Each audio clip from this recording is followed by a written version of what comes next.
Hello there. I'm so glad you found your way here tonight. Right now, as you settle in, something extraordinary is written inside you. In every cell of your body, there is a record of deep time. A story told in DNA, in bones, in the quiet echoes of ancestors you will never meet.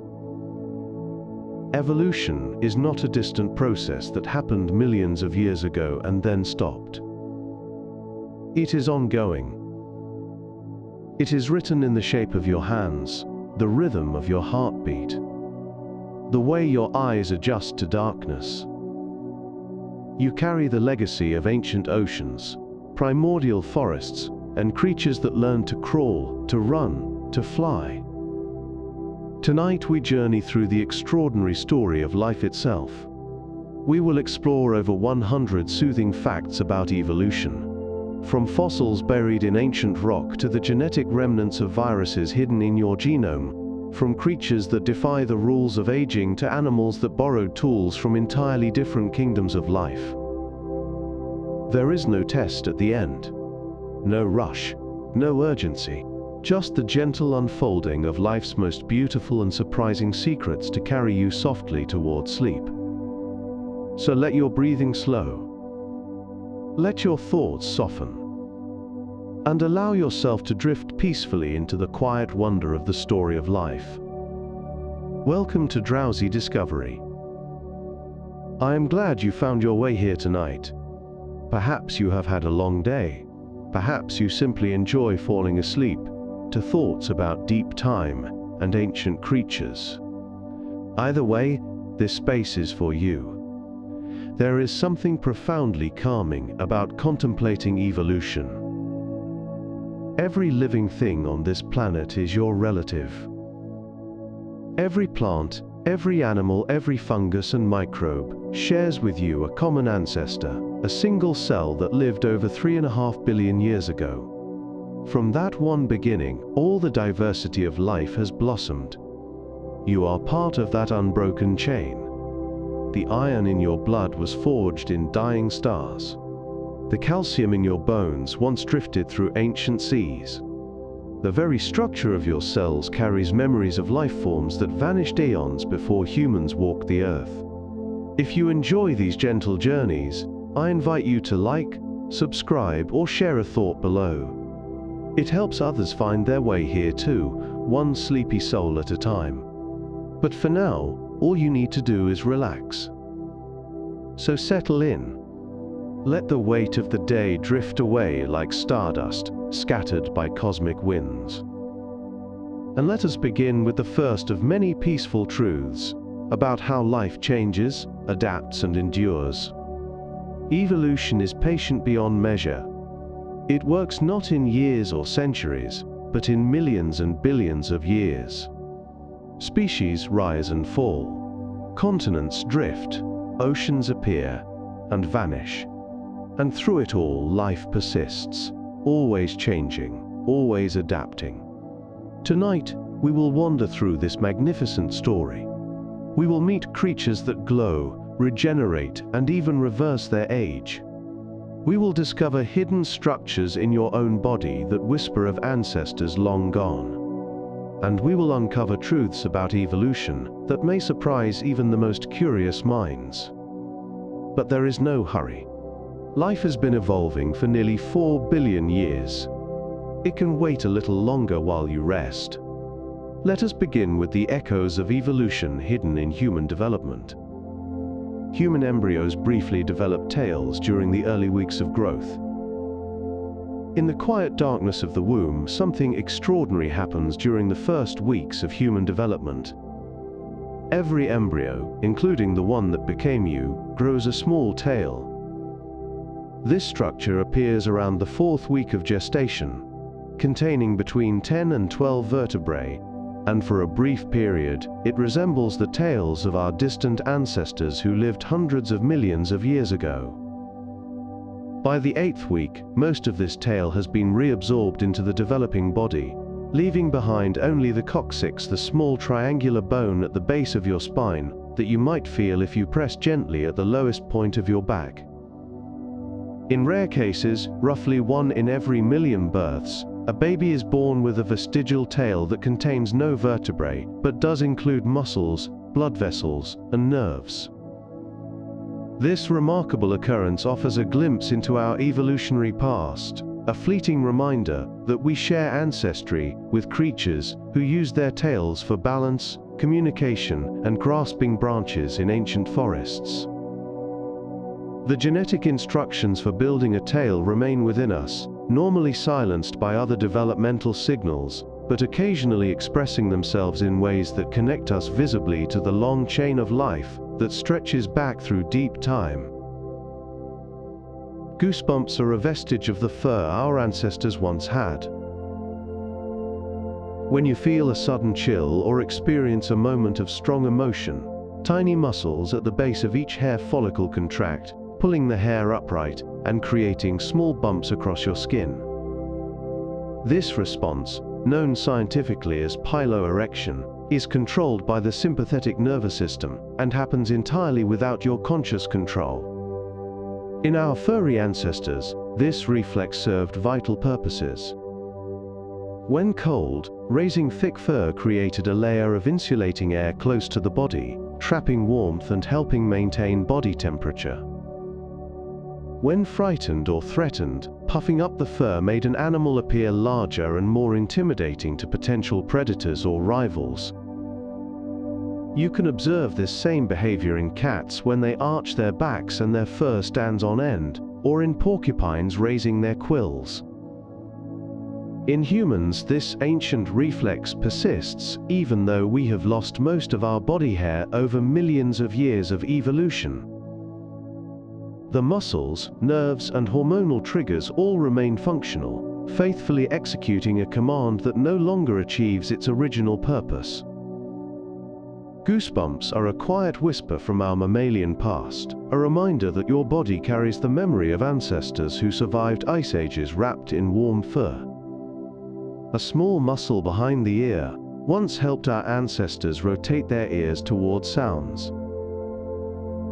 If you concentrate very carefully, you might be able to wiggle your ears slightly. This ability, present in some people but not others, is controlled by 3 small muscles surrounding the external ear called the auricular muscles. In most humans, these muscles have become largely non-functional, but in our distant ancestors, they served an important purpose. Many mammals, from cats and dogs to horses and rabbits, can rotate their ears independently toward sources of sound without moving their heads. This ability allows them to detect the direction of potential threats or prey with remarkable precision, providing valuable survival advantages in environments where hearing a predator approaching could mean the difference between life and death. Over millions of years, as our ancestors developed larger brains and more sophisticated methods of detecting danger, including improved vision and social communication, the need to rotate our ears diminished. The muscles gradually became vestigial, meaning they remain present in the body but no longer serve their original function. About 15% of humans retain enough control over these muscles to visibly move their ears, a charming party trick that also happens to be evidence of our shared ancestry with creatures who listen to the world very differently than we do today. The human appendix may be a remnant of a plant-digesting organ. Tucked away in the lower right portion of your abdomen sits a small, finger-shaped pouch called the appendix. For many years, scientists considered it a useless evolutionary leftover, a vestigial remnant of a larger organ that once helped our distant ancestors digest tough plant material like cellulose. In herbivorous animals such as rabbits and koalas, a structure called the cecum serves as a fermentation chamber where beneficial bacteria break down plant fibers. Our appendix appears to be a shrunken version of this once essential organ, reduced over millions of years, as our ancestors shifted toward a diet that included more easily digestible foods including cooked meat and processed plants. However, recent research suggests the appendix may not be entirely useless after all. It appears to serve as a safe house for beneficial gut bacteria, a protected reservoir where helpful microbes can survive during severe intestinal infections and then repopulate the digestive tract afterward. Whether this represents a new evolutionary purpose or a remnant of an older function remains a topic of scientific debate. Either way, the appendix stands as a fascinating example of how evolution does not design bodies from scratch, but modifies existing structures, sometimes leaving behind organs that hint at very different ancestral lifestyles. Wisdom teeth are slowly disappearing from the human genome. At the back of your jaw there may or may not be 4 additional molars known as wisdom teeth. These teeth, which typically emerge in early adulthood if they emerge at all, are gradually vanishing from the human population. Studies suggest that somewhere between 25 and 40% of people today are born without 1 or more wisdom teeth, and this percentage appears to be increasing over generations. This change reflects the ongoing nature of human evolution, driven by shifts in our diet and lifestyle over the past several million years. Our early ancestors had larger jaws that comfortably accommodated 32 teeth, useful for grinding tough, uncooked plant material and raw meat. As we developed tools, discovered fire, and began cooking our food, the need for such powerful jaws diminished. Softer, processed foods required less chewing, and over countless generations, our jaws became smaller while our tooth count remained the same, leading to the crowding and impaction problems that send so many people to oral surgeons today. Natural selection has begun favoring individuals who simply do not develop these problematic teeth.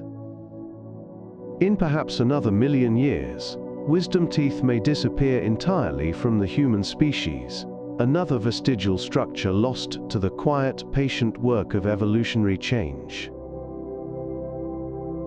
The human chin has no clear mechanical function and may simply be an evolutionary leftover.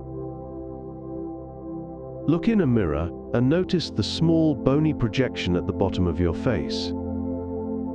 This is your chin, scientifically known as the mental protuberance, and it presents one of the more puzzling mysteries in human anatomy. We are the only living members of the primate family who possess a true chin, a forward-projecting point of bone at the center of the lower jaw. Even our closest extinct relatives, the Neanderthals, lacked this distinctive feature, despite having jaws that were otherwise similar to ours. Scientists have proposed various explanations for why we alone developed chins.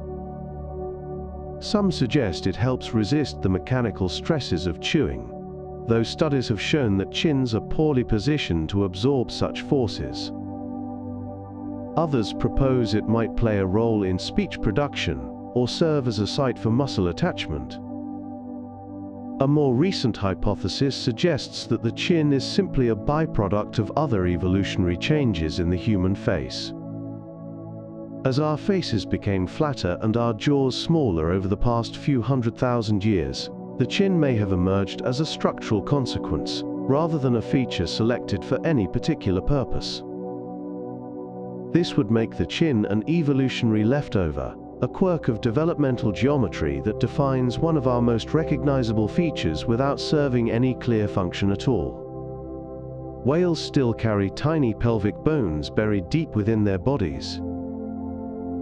Deep within the massive body of every whale, hidden beneath layers of blubber and muscle, lie 2 small, slender bones that serve no apparent purpose in the life of these magnificent marine mammals.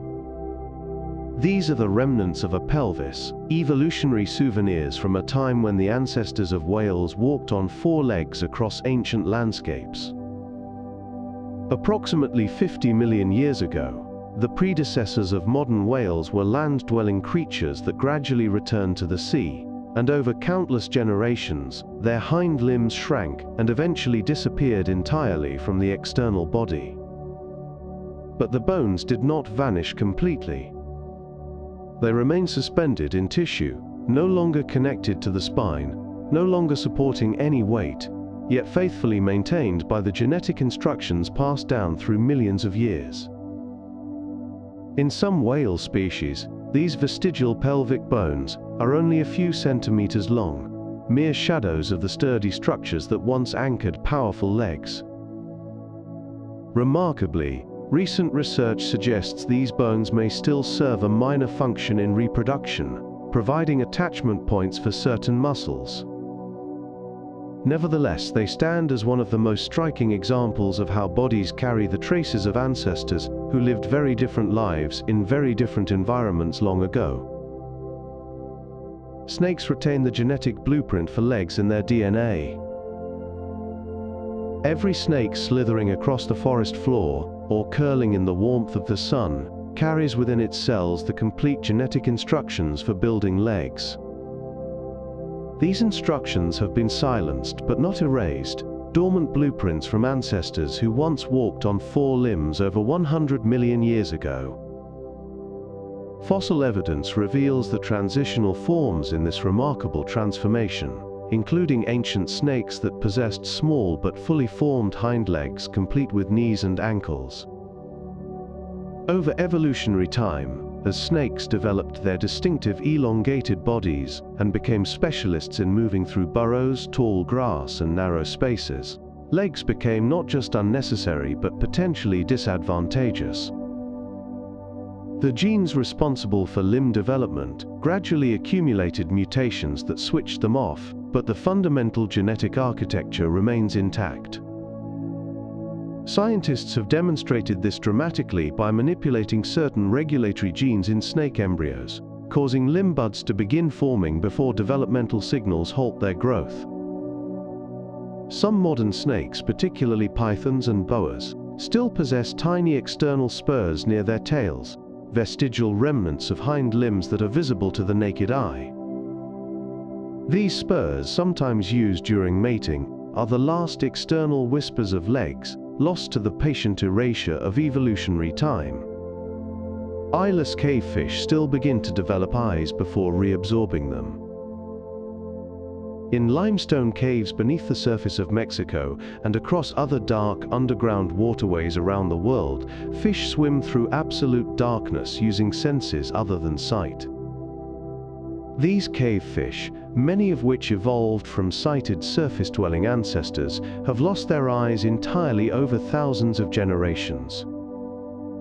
Yet remarkably, during their embryonic development, these fish begin to grow eyes.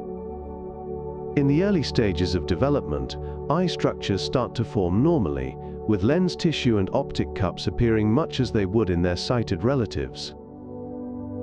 Then something extraordinary happens. The developing eyes trigger their own destruction, activating cellular processes that cause the eye tissue to be reabsorbed back into the body. The sockets eventually become overgrown with skin and scales, leaving no external trace of the eyes that almost were. This phenomenon reveals how evolution works, not by designing organisms from scratch, but by modifying existing developmental programs. The genetic instructions for building eyes remain largely intact in these fish, but additional mutations have introduced signals that halt and reverse the process. In the perpetual darkness of caves where light never penetrates, eyes became not just useless but metabolically expensive, and natural selection favored individuals who redirected those resources elsewhere. Chickens carry dormant genes for teeth inherited from their dinosaur ancestors. If you have ever watched a chicken pecking at grain with its hard, toothless beak, you might find it difficult to imagine this humble bird with a mouth full of sharp teeth. Yet buried within the genetic code of every chicken lie the dormant instructions for building teeth, a legacy inherited from their dinosaur ancestors who possessed impressive dental arrays. Birds lost their teeth approximately 100 million years ago, during the late Cretaceous period, but the genes responsible for tooth formation were never completely deleted from their genomes. Scientists have demonstrated this remarkable fact through experiments that reactivate these ancient genes. By introducing certain molecular signals during embryonic development, researchers have induced chicken embryos to begin forming tooth-like structures, conical projections emerging from the jaw tissue that resemble the teeth of their prehistoric ancestors. These experiments do not create fully functional teeth, but they reveal that the fundamental genetic machinery for dental development remains present and potentially functional. The loss of teeth in birds appears to have occurred as beaks became more versatile tools for their ecological niches, and the genes for teeth gradually fell silent through regulatory mutations rather than outright deletion. Flightless birds still possess the genes for flight feathers. Across islands and isolated landmasses around the world, birds have independently evolved to become flightless, trading the ability to soar through the air for other adaptations suited to their specific environments. Penguins in Antarctica, kiwis in New Zealand, ostriches in Africa and emus in Australia all share this characteristic, yet each of these birds still carries within its genome the complete genetic instructions for producing flight feathers. These genes have become modified over evolutionary time, often producing feathers that are shorter, denser, or differently structured than those of their flying relatives, but the fundamental genetic architecture remains. In penguins, feathers have evolved into a dense, waterproof covering ideal for life in frigid waters, while in kiwis, they have become hair-like, providing insulation in forest undergrowth. The genes for flight itself, those controlling wing size, bone density, and muscle attachment, have similarly been modified, rather than erased. This pattern reflects how evolution tends to work with existing genetic material, repurposing and adjusting, rather than deleting and starting anew. These flightless birds carry the echo of ancestors who once took to the sky, their genomes serving as libraries of ancient capabilities that natural selection has merely closed, rather than burned. All life on Earth shares a single common ancestor that lived over 3.5 billion years ago. In the deepest reaches of biological time, before continents had formed their familiar shapes, before the atmosphere held enough oxygen to sustain a candle flame, there existed a single cell from which all life on Earth descends. Scientists call this ancestor Luca, the last universal common ancestor, and though we will never find its fossil, its legacy is written in the chemistry of every living thing. Luca lived somewhere between 3.5 and 4 billion years ago, likely near hydrothermal vents where hot, mineral-rich water seeped from cracks in the young ocean floor. From this humble beginning, over billions of years of branching and diversifying came every bacterium, every fungus, every plant, and every animal that has ever existed. The evidence for this shared ancestry is overwhelming and beautiful. All life uses DNA, or RNA, to store genetic information. All life uses the same basic amino acids to build proteins. All life relies on the same fundamental cellular machinery to translate genetic code into living matter. Whether you examine a redwood tree, a luminescent jellyfish, a mushroom in the forest, or the cells in your own body, you find the same molecular language, the same biochemical dialects, inherited from that ancient common ancestor who divided in warm waters nearly 4 billion years ago. Humans share around 60% of their DNA with bananas. This fact often surprises people, yet it speaks to the profound unity underlying all life on Earth. When scientists compare the genomes of humans and bananas, they find that roughly 60% of our genes have recognizable counterparts in the banana genome.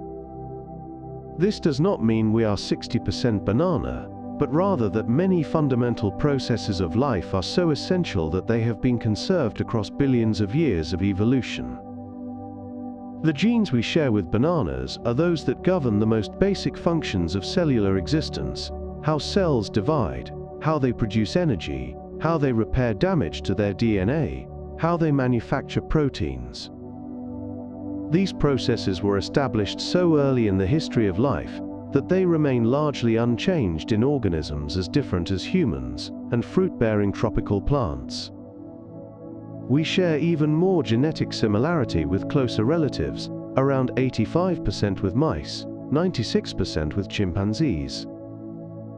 But the banana comparison is particularly striking because it highlights how much of our biological machinery was inherited from extremely ancient ancestors, organisms that lived long before the evolutionary paths leading to plants and animals had separated. Your cells and a banana cell are running the same ancient software, updated and modified over aeons but fundamentally built on the same primordial code. The bones in your hand evolved from the fin structures of ancient fish. Hold your hand before you and spread your fingers wide. What you are looking at is a modified fish fin, reshaped by 400 million years of evolutionary transformation. The fundamental bone structure in your hand, the arrangement of wrist bones, palm bones, and finger bones, can be traced directly back to the lobe-finned fish that lived during the Devonian period. These fish possessed fleshy fins supported by robust bones that correspond to the humerus, radius, ulna, and the smaller bones of your wrist and fingers. When some of these fish began spending time at the water's edge and eventually ventured onto land, these fin structures gradually transformed into weight-bearing limbs capable of walking. The same basic skeletal pattern appears in the flippers of whales, the wings of bats, the digging paws of moles, and the arms of apes. This remarkable consistency across such different limbs, known as homology, reveals our shared ancestry with all other vertebrates. The whale's flipper has the same bones as your hand, just shaped differently for swimming. The bat's wing has the same bones, elongated to support a membrane of skin. This is evolution's economy, never designing from scratch but always modifying what already exists, which is why you carry the architecture of ancient fish fins at the end of your arms. Your DNA contains the remains of ancient viral infections. Scattered throughout your genome, woven between your own genes like archaeological layers in an ancient site, lie fragments of viruses that infected your ancestors millions of years ago. These sequences, called endogenous retroviruses, make up approximately 8% of the human genome, a percentage that exceeds the portion devoted to protein-coding genes. Retroviruses have the unusual ability to insert their genetic material directly into the DNA of their host cells. When this happens in eggs or sperm cells, those viral sequences can be passed to offspring and become a permanent part of the genetic inheritance. Over millions of years, most of these viral sequences have mutated beyond the point where they can produce functional viruses, becoming genetic fossils embedded in our chromosomes. Some have been domesticated by evolution, repurposed for our own biological functions. One remarkable example involves a gene called syncytin, originally derived from a retrovirus, which is now essential for the formation of the human placenta. These viral remnants serve as molecular calendars, allowing scientists to date when different primate lineages diverged by comparing which viral sequences they share. Your genome is a palimpsest, a manuscript written over countless times, with traces of ancient infections still legible beneath the text of your own genes. Enamel genes in humans reveal our distant aquatic ancestry. The hard, protective enamel coating your teeth carries a surprising connection to life in ancient seas. When scientists examined the genes responsible for producing tooth enamel in humans, they discovered that these genes share remarkable similarities with genes found in certain fish species, genes used to produce the hard, mineralized scales that protected our aquatic ancestors hundreds of millions of years ago. This finding suggests that the evolutionary precursors of tooth enamel were first developed by fish living in Devonian seas, long before any vertebrate had walked on land. These early fish possessed a type of tissue called ganoine, a shiny enamel-like substance covering their scales that provided protection against predators and the abrasive environments of ancient waterways. As some fish lineages evolved and eventually gave rise to land-dwelling vertebrates, the genetic machinery for producing this protective coating was co-opted for a new purpose: the formation of teeth. Your dental enamel, the hardest substance in your body, is thus an evolutionary inheritance from scaly fish ancestors who swam in oceans that have long since vanished. Every time you bite into an apple, you are using a material whose origins lie in the protective armor of creatures that lived over 400 million years ago. Tiktaalik was a fish with wrist-like bones that could support its body on land. In the rocks of Ellesmere Island in the Canadian Arctic, paleontologists discovered one of the most celebrated fossils in the history of evolutionary biology. Tiktaalik rosé, whose name comes from the Inuktitut word for a large freshwater fish, lived approximately 375 million years ago during the late Devonian period.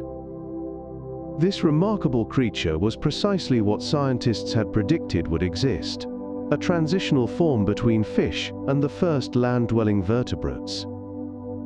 Tiktaalik possessed the scales and gills of a fish, yet it also had a flattened head, eyes on top of its skull like a crocodile, and most remarkably, fins containing bones that correspond to the wrist, elbow, and shoulder of land animals. These fins were robust enough to prop the animal up, allowing it to lift its head above the water surface to breathe air or scan for prey. Tiktaalik likely lived in shallow, warm waterways, perhaps using its proto-limbs to navigate through vegetation or haul itself across mudflats. This fossil demonstrates the gradual nature of major evolutionary transitions, showing that the move from water to land was not a sudden leap, but a slow transformation over millions of years, with intermediate forms adapted to life at the boundary between aquatic and terrestrial environments. Archaeopteryx had feathers and wings, but also teeth and a bony tail. When quarrymen in Bavaria discovered Archaeopteryx lithographica in limestone deposits in 1861, just 2 years after Charles Darwin published On the Origin of Species, it seemed almost too perfect to be real. Here was a creature that combined the features of reptiles and birds in exactly the way evolutionary theory predicted transitional forms should look. Archaeopteryx, whose name means ancient wing, lived approximately 150 million years ago during the Jurassic period. It possessed clear bird-like features, including asymmetrical flight feathers, wings, and a wishbone, yet it also retained distinctly reptilian characteristics, including a mouth full of sharp teeth, clawed fingers on its wings, and a long bony tail, rather than the fused tailbone of modern birds. Detailed analysis of its feathers suggests Archaeopteryx was capable of at least limited flight or gliding, though it was probably not as accomplished in the air as modern birds. This extraordinary fossil remains one of the most important discoveries in paleontology, providing direct evidence of the evolutionary link between dinosaurs and birds. It shows us that major evolutionary transitions happen gradually, with intermediate forms that possess mixtures of ancestral and derived features, exactly as Darwin's theory predicted. Whales evolved from four-legged land mammals that once walked on hooves. The evolutionary journey of whales represents one of the most dramatic transformations in the history of life. Approximately 50 million years ago, the ancestors of whales were small, four-legged mammals that lived on land in the regions that are now India and Pakistan. These early whale ancestors, known as pachycetids, resembled something like a large dog or wolf, and probably spent time near water hunting fish or other aquatic prey. Over the following 20 million years, their descendants became progressively more adapted to aquatic life. Their hind limbs shrank while their front limbs became flippers. their nostrils migrated from the front of the snout to the top of the head. Their bodies became streamlined, and they lost their fur in favor of blubber. Remarkably, we have fossil evidence documenting nearly every stage of this transition. Creatures like Ambulocetus could both walk on land and swim in water. Rhodoccetus had tiny hooved feet and a powerful swimming tail. Basilosaurus was fully aquatic, but still possessed small hind limbs, complete with feet and toes. This fossil sequence demonstrates how evolution can transform a terrestrial mammal into an ocean giant through gradual modifications over millions of years, each step adapting the lineage more completely to life beneath the waves. Fossils with halfway shifted eyes capture the evolution of flatfish. Flatfish such as flounder, sole, and halibut possess one of the most unusual arrangements in the animal kingdom. Both of their eyes are on the same side of their head, allowing them to lie flat on the ocean floor while still watching for predators and prey above.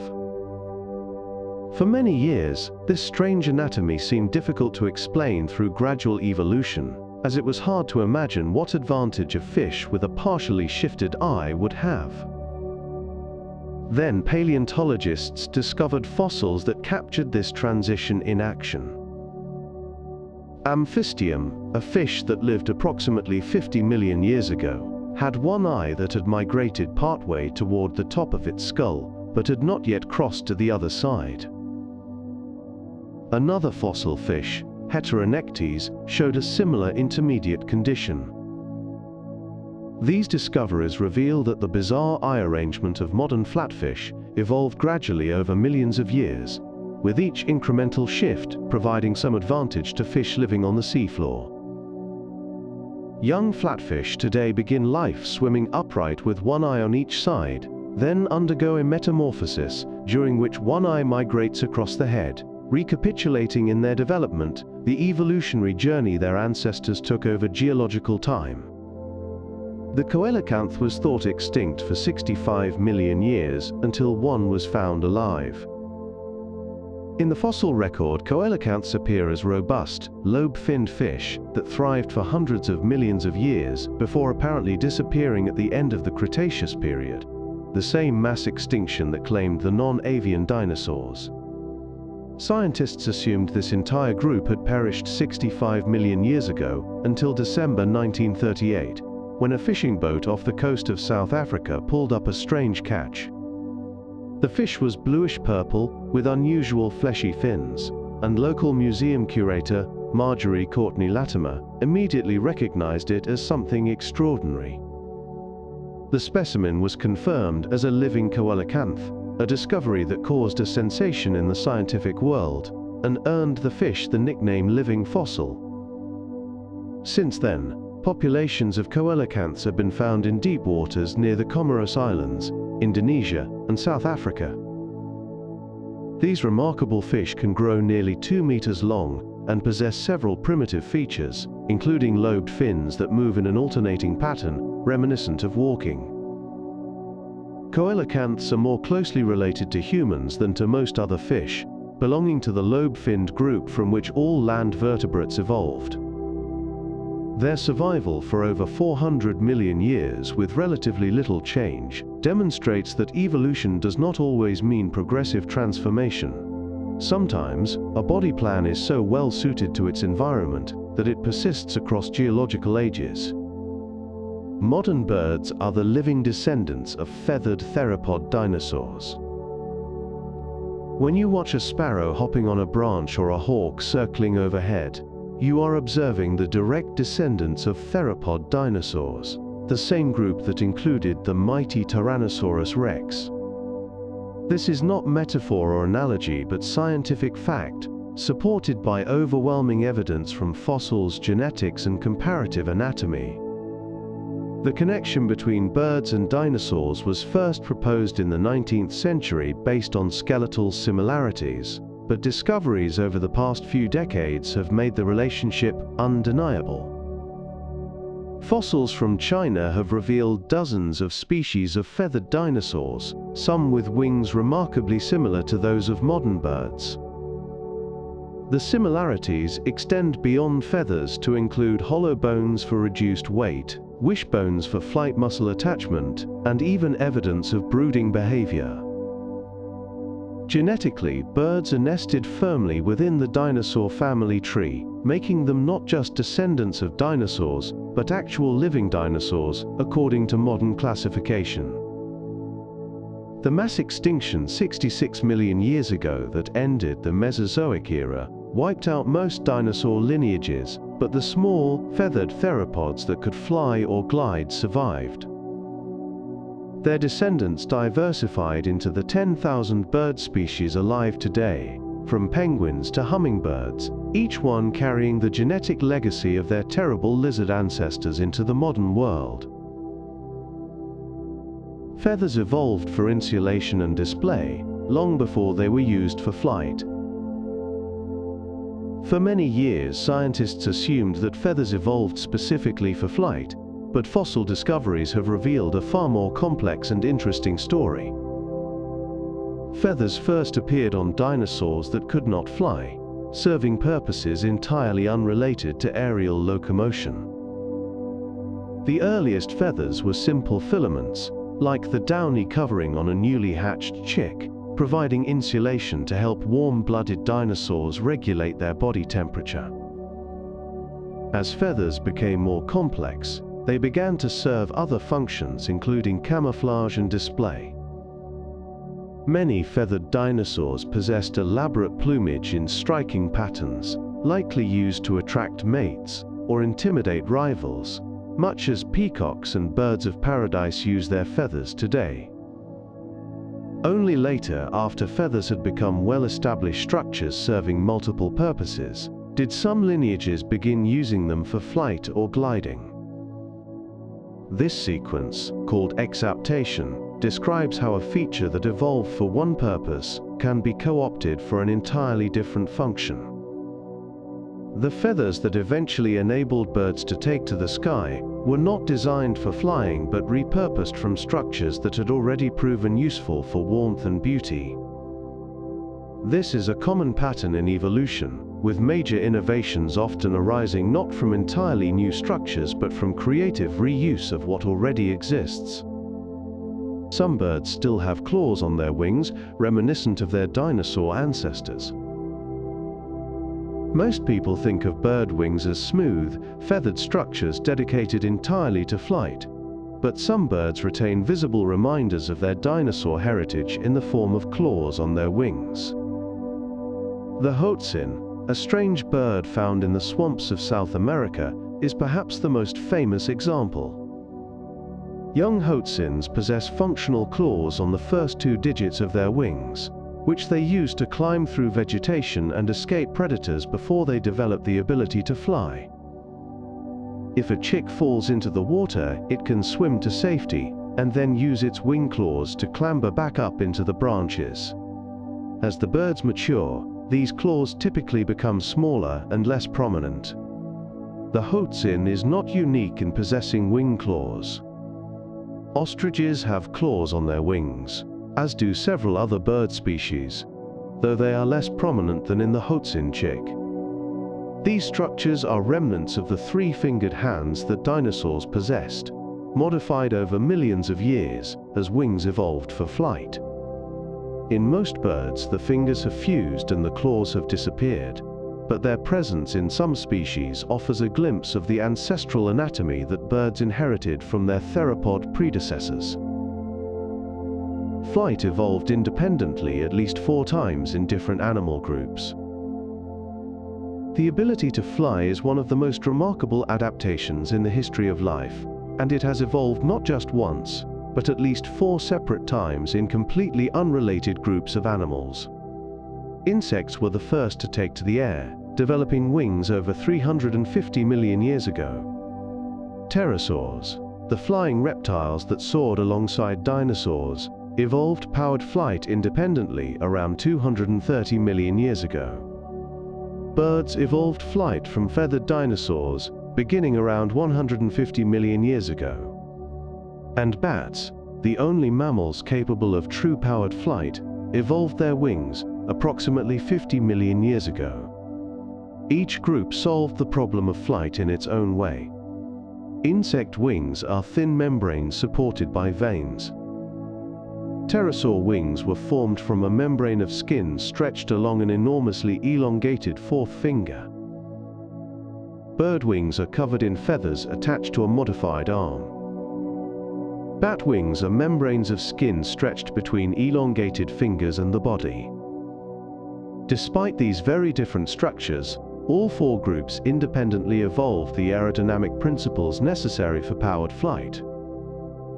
This phenomenon, called convergent evolution, demonstrates that similar environmental challenges often produce similar solutions, even in organisms separated by hundreds of millions of years of evolutionary history. Penguins traded flight for mastery of the ocean depths. The penguins of the southern hemisphere are living proof that evolution is not always about gaining new abilities, but sometimes about trading one capability for another, better suited to a particular environment. Penguins evolved from flying ancestors, seabirds that took to the air like their relatives the albatrosses and petrels. But over millions of years, as some lineages became increasingly adapted to hunting in cold southern waters, their wings gradually transformed from instruments of flight into flippers perfectly designed for underwater propulsion. Penguin wings are short, stiff and densely muscled, allowing these birds to fly through water with remarkable speed and agility. Emperor penguins can dive to depths exceeding 500 meters and hold their breath for over 20 minutes while hunting fish and squid. Their feathers have become short and densely packed to trap air for insulation in frigid waters. Their bones have become denser than those of flying birds, helping them overcome buoyancy during deep dives. The trade-off was worthwhile because the ecological niche penguins came to occupy, that of pursuit predators in cold marine environments, did not require flight through air. Evolution does not pursue some ideal of maximum capability, but instead optimizes for specific environments, and for penguins, mastering the depths was worth surrendering the sky. Dolphins and bats both evolved echolocation independently.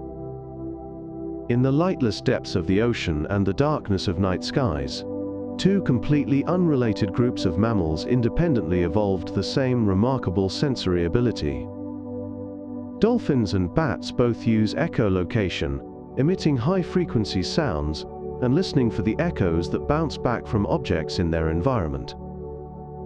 This allows them to navigate, hunt and communicate in conditions where vision is useless. What makes this particularly striking is that dolphins and bats share no recent common ancestor that possessed this ability. Their last shared ancestor lived over 100 million years ago, and almost certainly did not echolocate. The two groups evolved this complex sensory system entirely independently, arriving at similar solutions through different evolutionary pathways.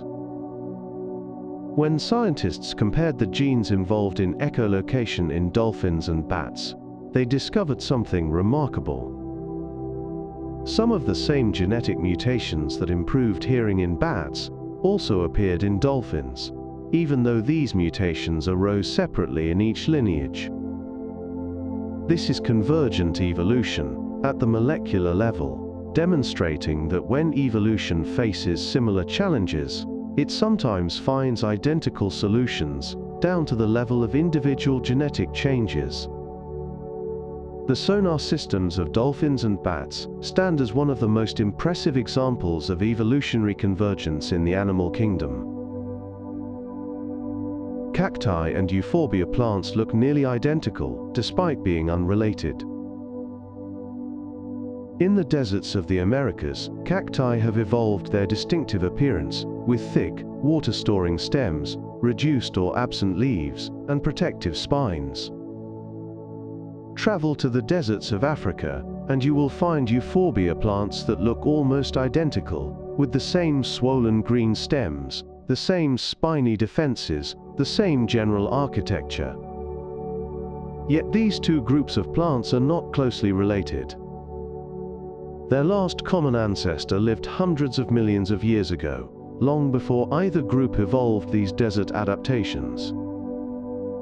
This remarkable similarity is convergent evolution at its most visible. Both lineages faced the same environmental challenge, surviving in arid regions where water is scarce and herbivores are hungry. Both arrived at the same solution independently. Thick, succulent stems store precious water.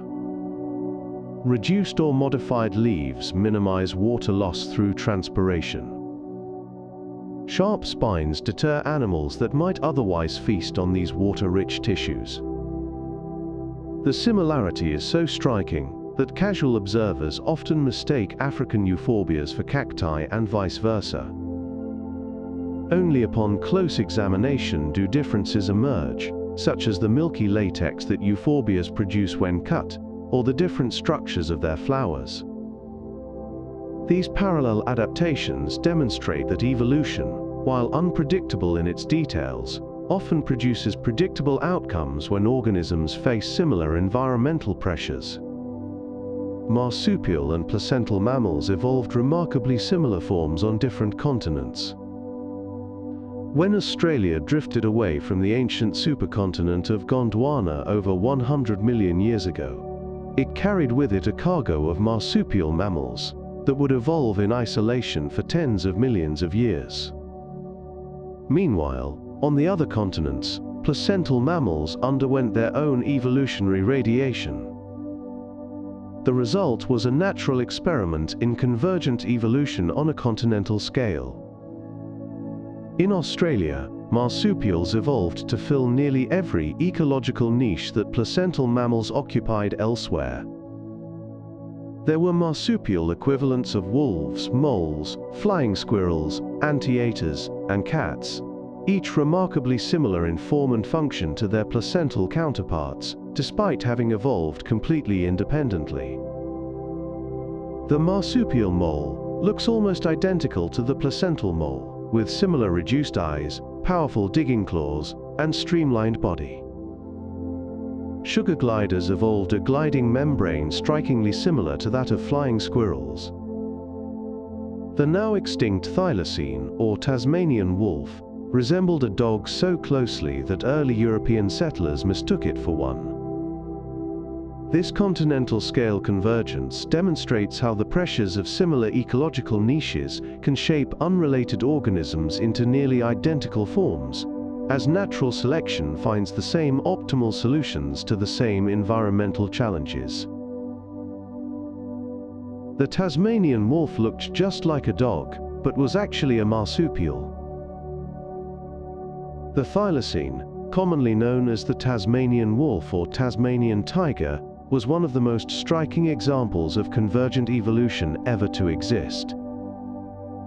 This marsupial predator, which tragically went extinct in 1936, bore an uncanny resemblance to dogs and wolves despite being more closely related to kangaroos and koalas. The thylacine had the general body shape of a dog, with a similar skull structure, similar teeth adapted for carnivory, and similar limb proportions for running down prey. Its hunting behavior and ecological role in Tasmania paralleled that of wolves elsewhere in the world. Yet the thylacine was a marsupial, meaning its young were born at an extremely early developmental stage, and completed their development in a pouch. The skeletal similarities between thylacines and dogs were so pronounced that scientists have used them as textbook examples of convergent evolution.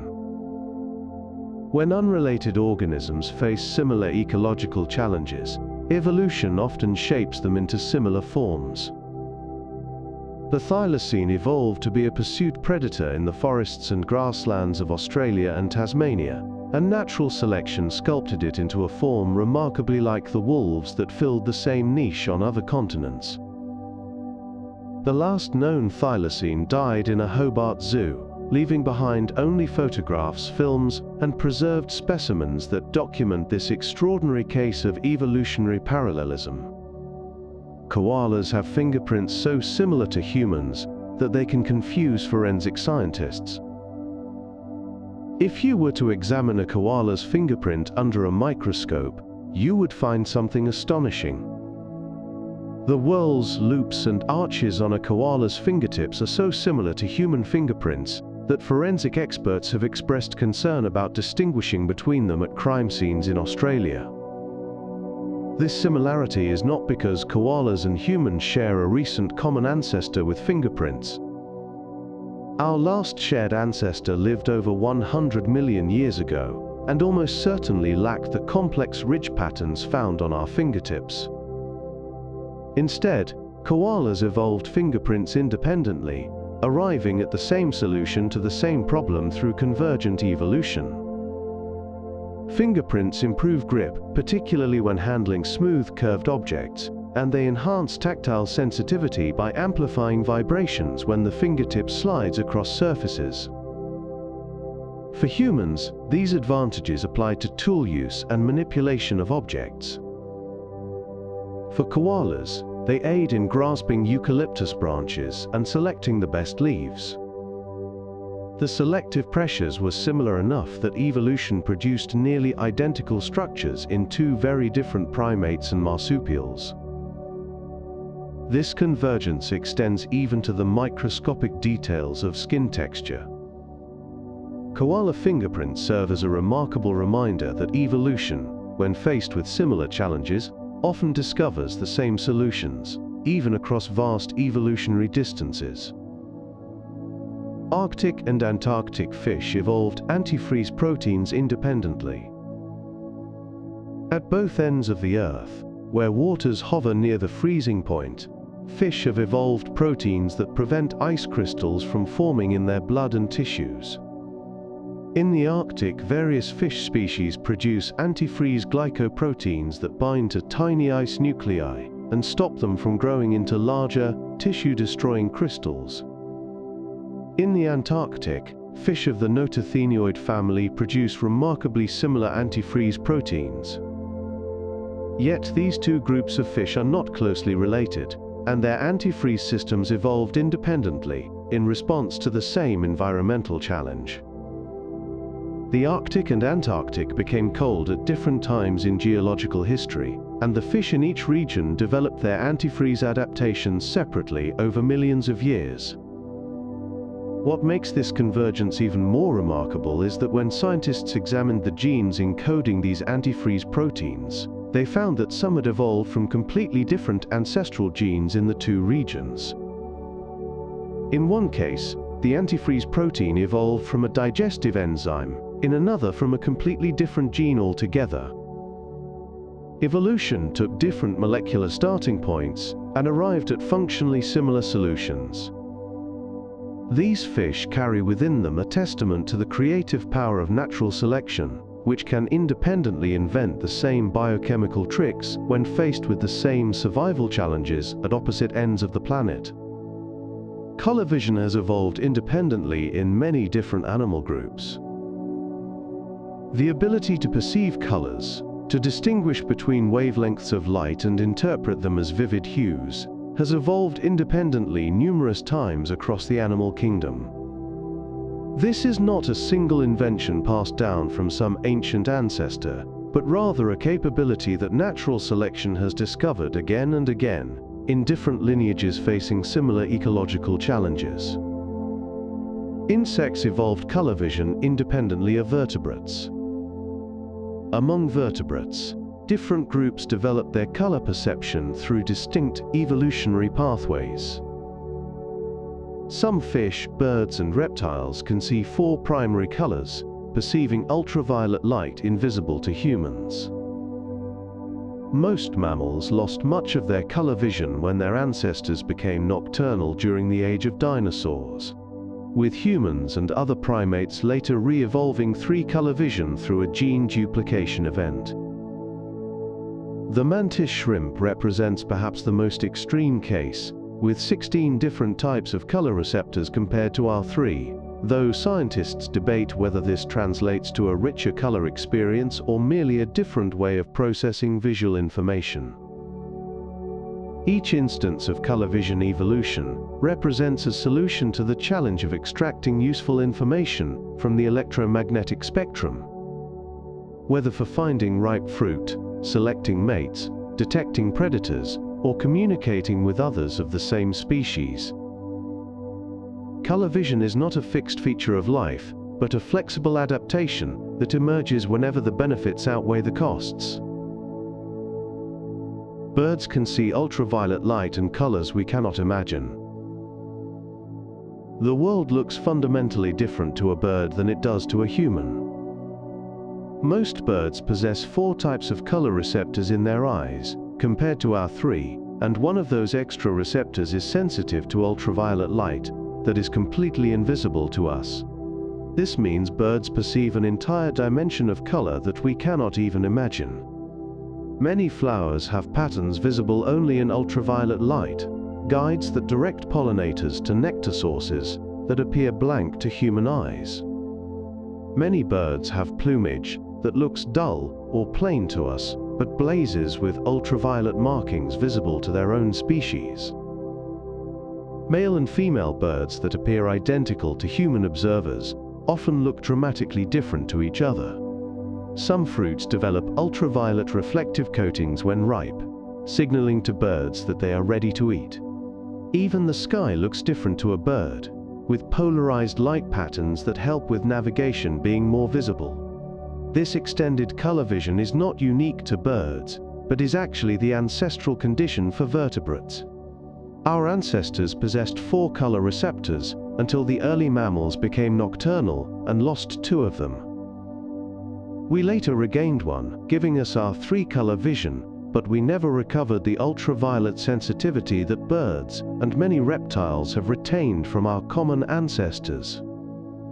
The kiwi uses its nostrils at the tip of its beak to sniff out food underground. In the forests of New Zealand, a bird has evolved to fill a niche usually occupied by mammals.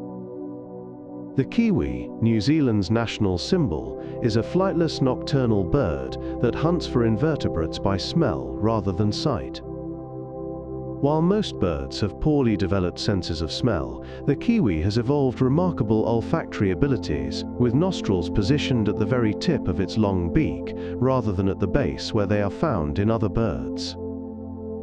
This unusual placement allows the kiwi to probe into leaf litter and soil, sniffing out earthworms, grubs, and other buried prey in the darkness of the forest floor. The kiwi's brain has enlarged olfactory bulbs compared to other birds, reflecting the increased importance of smell in its daily life.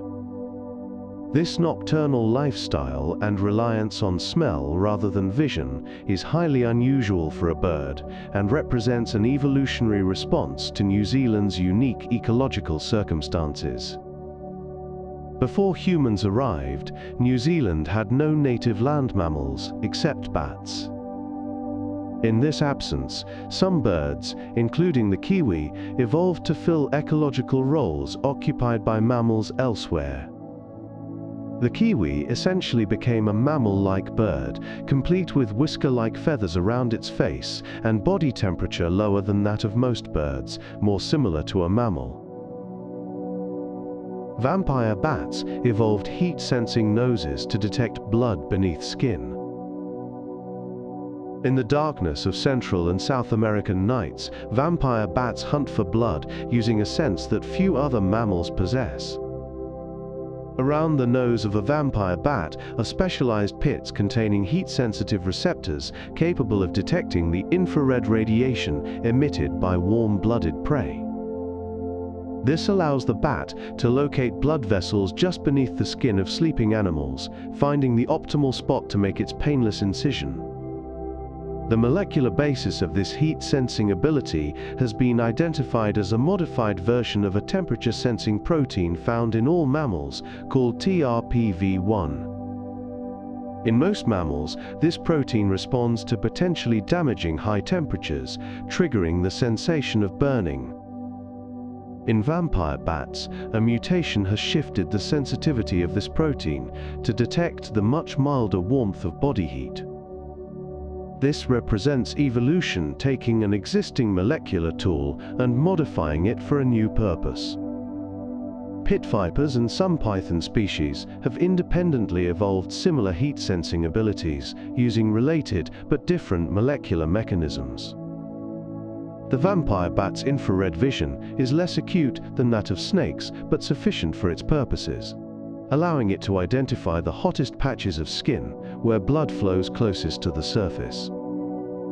This adaptation, combined with anticoagulants in its saliva and an unusual mode of locomotion, makes the vampire bat one of evolution's most specialized hunters. The tuatara has a light-sensitive third eye beneath the skin on its head. On isolated islands off the coast of New Zealand lives a reptile that has remained virtually unchanged for over 200 million years. The tuatara, the sole surviving member of an ancient order that once shared the earth with dinosaurs, possesses a feature found in few other living vertebrates, a third eye located on the top of its head. This parietal eye, also known as the pineal eye, is visible in hatchlings as a pale spot, with a lens, cornea, and retina, covered by a thin layer of scales. As the tuatara ages, the third eye becomes obscured by pigmented scales and can no longer form images, but it remains light-sensitive. Scientists believe this third eye helps regulate the tuatara's circadian rhythms and seasonal cycles, detecting changes in day length that trigger behaviors such as basking or breeding. The parietal eye is connected to the pineal gland deep within the brain, which in many vertebrates produces melatonin, a hormone involved in regulating sleep and biological rhythms. Many lizards possess a similar structure, though usually less developed than that of the tuatara. The presence of this third eye in such an ancient lineage suggests it was once a more common feature in reptiles, a window to the sky that helped our distant ancestors sense the passing of days and seasons. Some lizard species can reproduce entirely without males. In certain desert regions of the American Southwest, entire populations of lizards exist without a single male. These whiptail lizards reproduce through parthenogenesis, a form of reproduction where females produce offspring without fertilization by males. The eggs develop using only the mother's genetic material, and all offspring are female clones of their parent. Yet remarkably, these all-female lizards still engage in mating behaviors. Females take turns playing the role of the male, mounting each other in a ritual that stimulates ovulation and egg development. Scientists believe these species evolved from the hybridization of two different sexually reproducing species, an event that somehow triggered the ability to reproduce without males. Parthenogenesis is not limited to whiptail lizards. It has been observed in various insects, fish, amphibians, and even some species of sharks and Komodo dragons, usually in situations where males are scarce or absent. This reproductive strategy sacrifices the genetic diversity that comes from sexual reproduction, which can make populations vulnerable to diseases and environmental changes. But it also doubles reproductive efficiency, since every individual can produce offspring, and it allows a single female to colonize new habitats alone. Evolution has discovered many solutions to the challenge of reproduction, and abandoning males entirely is among the most radical. Seahorse fathers carry and give birth to their young. In the waters of seagrass meadows and coral reefs around the world, male seahorses perform one of nature's most unusual parental duties. They become pregnant. Female seahorses produce eggs, but instead of carrying them herself, she deposits them into a specialized brood pouch on the male's belly, where he fertilizes them internally. For the next 2 to 4 weeks, depending on the species, the male seahorse nourishes the developing embryos, regulating the salinity and oxygen levels within his pouch, and providing nutrients through the pouch's blood-rich lining. When the young are ready, the male experiences contractions and gives birth to fully formed miniature seahorses, sometimes hundreds at a time. This remarkable role reversal is thought to have evolved because it allows the female to begin preparing the next batch of eggs, while the male gestates the current brood, potentially increasing the pair's reproductive output. The male's pouch creates an environment so similar to a uterus that scientists have found striking parallels between seahorse pregnancy and mammalian pregnancy, including similar gene expression patterns and immune responses. This convergent evolution of pregnancy demonstrates that when natural selection favors a particular solution, such as internal development of young, it can arrive at similar outcomes through completely different evolutionary pathways. Male anglerfish fuse permanently to females and become living appendages. In the perpetual darkness of the deep ocean, finding a mate is a challenge of staggering proportions. Some species of anglerfish have evolved one of the most extreme solutions to this problem in the entire animal kingdom. When a tiny male anglerfish encounters a female, often 10 times his size or more, he bites into her body and never lets go. Over time, his tissues fuse with hers, their circulatory systems merge, and he becomes a permanent parasite attached to her body, receiving all his nutrients through her bloodstream. The male's eyes, brain, and most internal organs gradually degenerate until he is little more than a pair of gonads attached to the female's side, ready to provide sperm whenever she is ready to spawn. A single female may accumulate multiple males over her lifetime, carrying them like biological ornaments. This bizarre arrangement ensures that when a female is ready to reproduce in the vast, sparsely populated deep sea, she always has a mate immediately available. The males trade their independence, and indeed most of their anatomy, for guaranteed reproductive success. This extreme sexual dimorphism and reproductive strategy represents one of evolution's most remarkable adaptations to the unique challenges of life in the abyss. Female spotted hyenas have evolved a pseudopenis used for mating and giving birth. The spotted hyena of Africa possesses one of the most unusual anatomies in the mammal kingdom.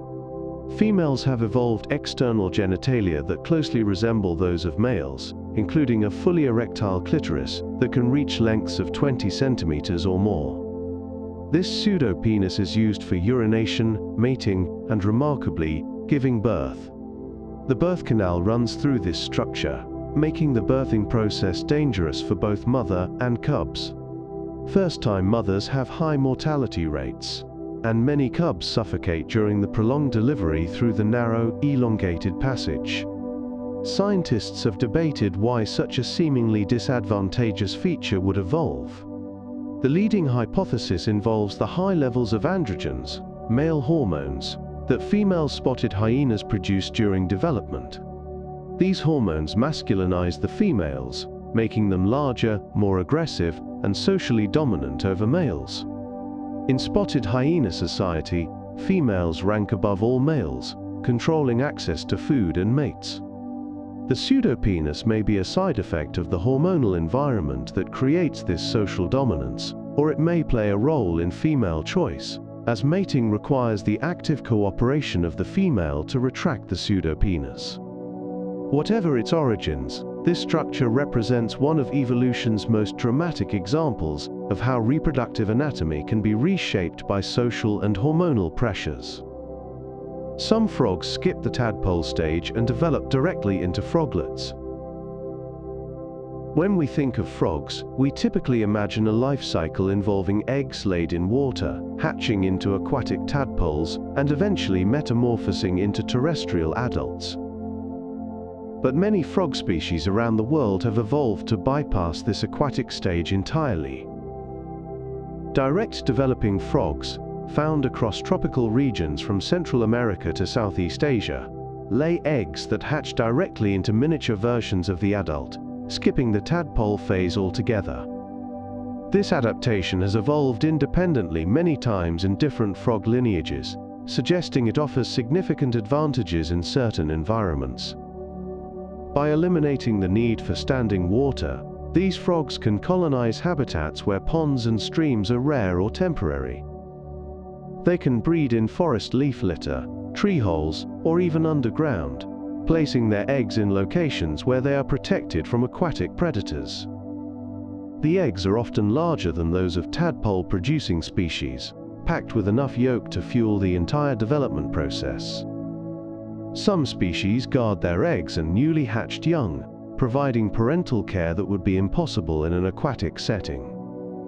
This evolutionary innovation has allowed frogs to diversify into ecological niches that would otherwise be closed to amphibians, demonstrating how the loss of a seemingly essential life stage can sometimes open new evolutionary possibilities. Some salamanders can regrow entire limbs, including bones, muscles, and nerves. The salamander's ability to regenerate lost limbs is one of the most remarkable capabilities in the animal kingdom. When a salamander loses a leg to a predator or an accident, it does not simply heal over the wound with scar tissue as humans would. Instead, cells near the wound site de-differentiate, meaning they revert to a more primitive, stem cell-like state. These cells form a blastema, a mound of regenerative tissue that contains all the information needed to rebuild the lost limb. Over the following weeks and months, the blastemature grows and differentiates, producing new bones, muscles, blood vessels, nerves, and skin in precisely the right arrangement. The regenerated limb is not a rough approximation, but a near-perfect replica of the original, complete with joints that bend correctly and nerves that connect to the spinal cord. Scientists have studied salamander regeneration for over 2 centuries, hoping to unlock secrets that might one day help humans regrow lost tissues. The genes involved in regeneration are present in human DNA, suggesting that our distant ancestors may have possessed similar regenerative abilities that were later lost or suppressed. Understanding how salamanders accomplish this feat could potentially revolutionize medicine, offering hope for regrowing damaged organs, healing spinal cord injuries, and reversing conditions currently considered permanent. The immortal jellyfish can reverse its cells to an earlier developmental stage. Drifting through the world's oceans is a small jellyfish with a capability that has captured scientific imagination: the ability to reverse its own aging. Turritopsis dohrnii, commonly known as the immortal jellyfish, can transform from its adult medusa form back into its juvenile polyp stage, essentially restarting its life cycle. When threatened by disease, starvation, or physical damage, this jellyfish sinks to the ocean floor, and its cells undergo transdifferentiation, a process where mature, specialized cells convert into different cell types.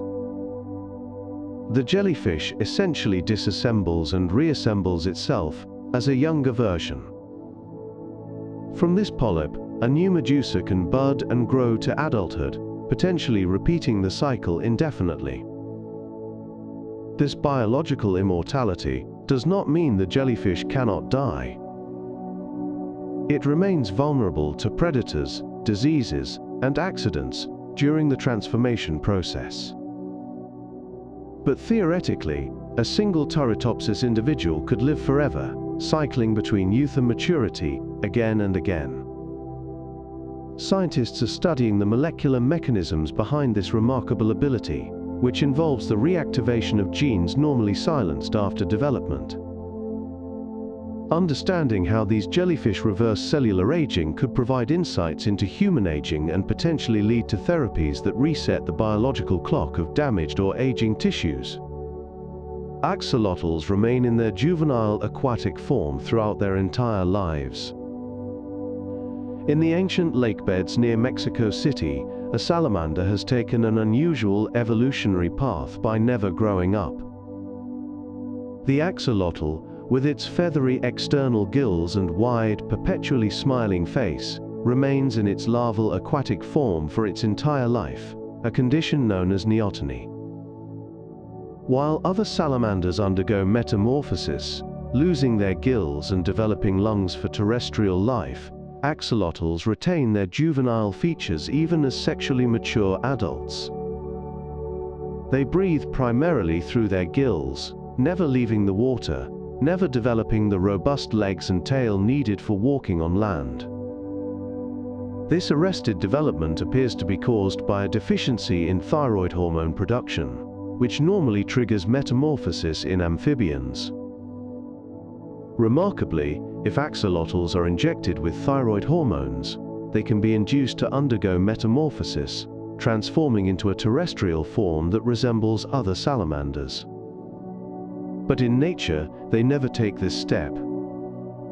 This neotenic strategy has proven successful in the axolotl's original habitat, the freshwater lakes of the Valley of Mexico, where remaining aquatic eliminated the risks and energy costs of metamorphosis. Axolotls also possess extraordinary regenerative abilities, capable of regrowing not just limbs but portions of their heart, brain and spinal cord, making them invaluable subjects for regenerative medicine research. Starfish can regenerate lost arms and sometimes grow entirely new bodies. The starfish resting on the ocean floor, or clinging to rocky shores, possesses regenerative abilities that seem almost magical by human standards.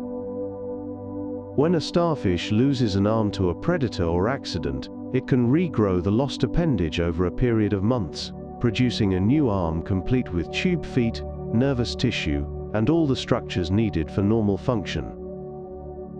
But some starfish species can accomplish something even more extraordinary. If the lost arm retains a portion of the central disc, that severed arm can regenerate an entire new body, producing a complete starfish from what was essentially a discarded limb.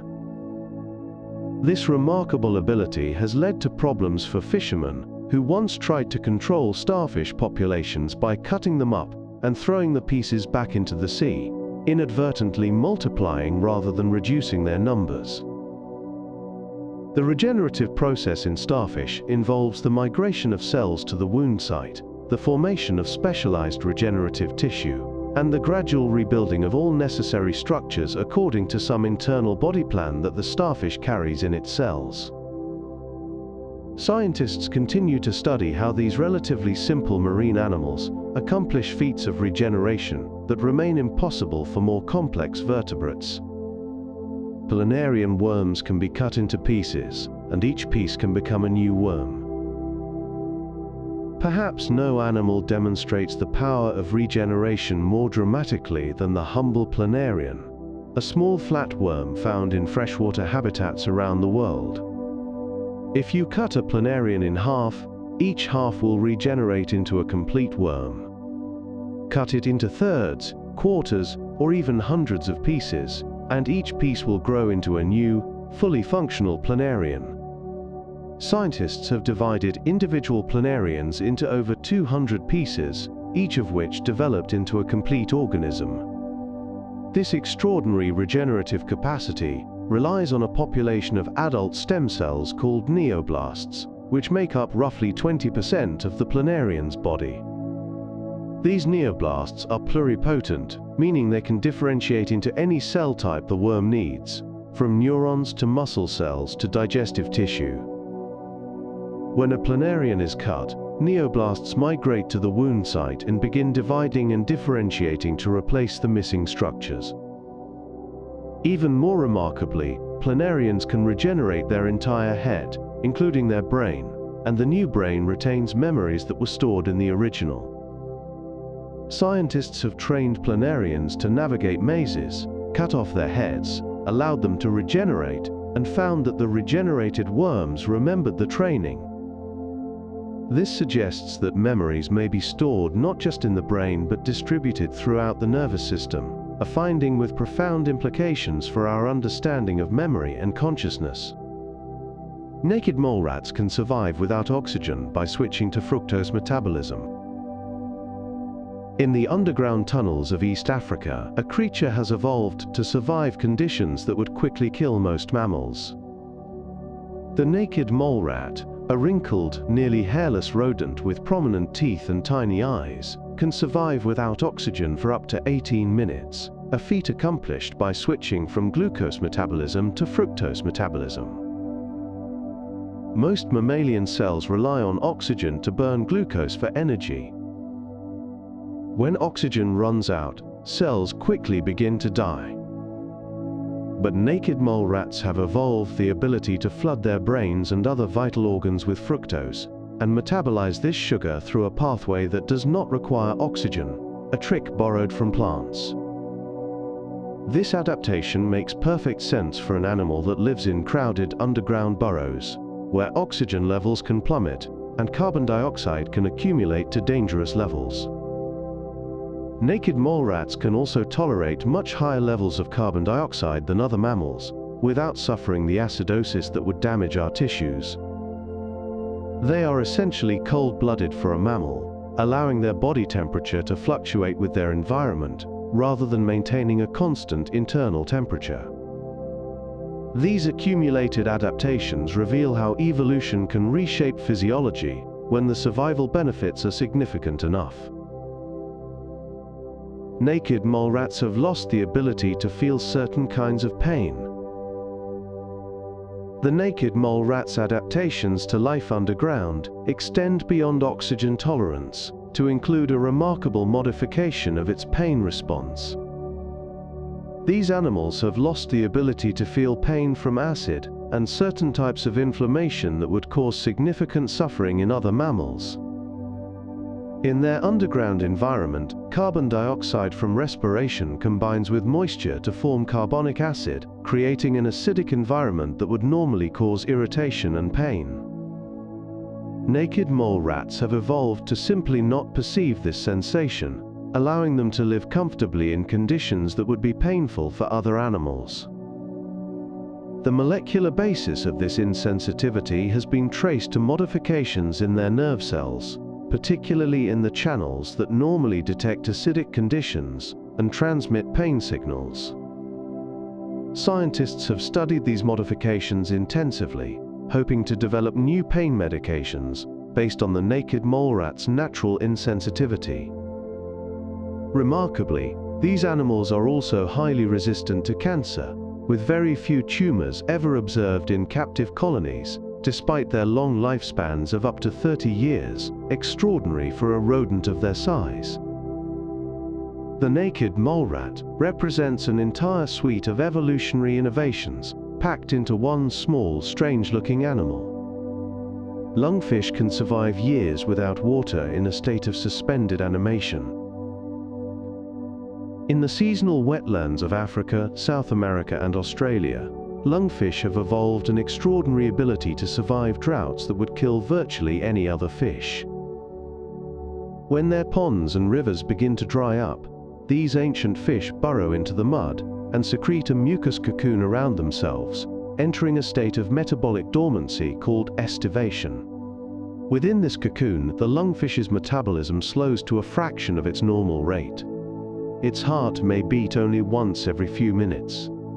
It breathes not through gills but through lungs, taking occasional breaths of air through a small tube in its mud chamber. In this suspended state, lungfish can survive for years, waiting for the rains to return. When water finally floods their dried pond beds, the lungfish emerge from their cocoons and resume active life. This remarkable adaptation connects to the deep evolutionary history of these fish. Lungfish belong to the lobe-finned group from which all land vertebrates evolved, and their lungs are homologous to our own. The ability to breathe air and survive drought may have been crucial adaptations in the transition from water to land hundreds of millions of years ago. Today's lungfish are living windows into this ancient past, demonstrating capabilities that were essential for our distant ancestors. Tardigrades may have borrowed genes from other species through horizontal gene transfer. Tardigrades, also known as water bears, are microscopic animals famous for their ability to survive almost any extreme condition. They can tolerate temperatures from near absolute zero to well above boiling. They can survive pressures 6 times greater than those found in the deepest ocean trenches. They can endure radiation levels hundreds of times higher than the lethal dose for humans. They can even survive the vacuum of space. Part of the secret to their remarkable resilience may lie in genes they have acquired, not through inheritance from their ancestors, but by horizontal gene transfer from entirely unrelated organisms. Scientists have found that tardigrade genomes contain a surprisingly high proportion of foreign genes, apparently acquired from bacteria, fungi, plants, and archaea over evolutionary time. Some of these borrowed genes encode proteins that help protect cells from damage during desiccation, the complete loss of water that tardigrades routinely survive. When a tardigrade dries out, these foreign genes help produce proteins that stabilize cellular structures until water returns. This genetic borrowing represents a different pathway of evolution than the standard vertical inheritance from parents to offspring, allowing tardigrades to acquire adaptations that took other organisms millions of years to develop. Cave beetles have evolved to lose both eyes and wings in total darkness. In the perpetual darkness of caves around the world, beetles have independently evolved to lose structures that are useless in their lightless environment.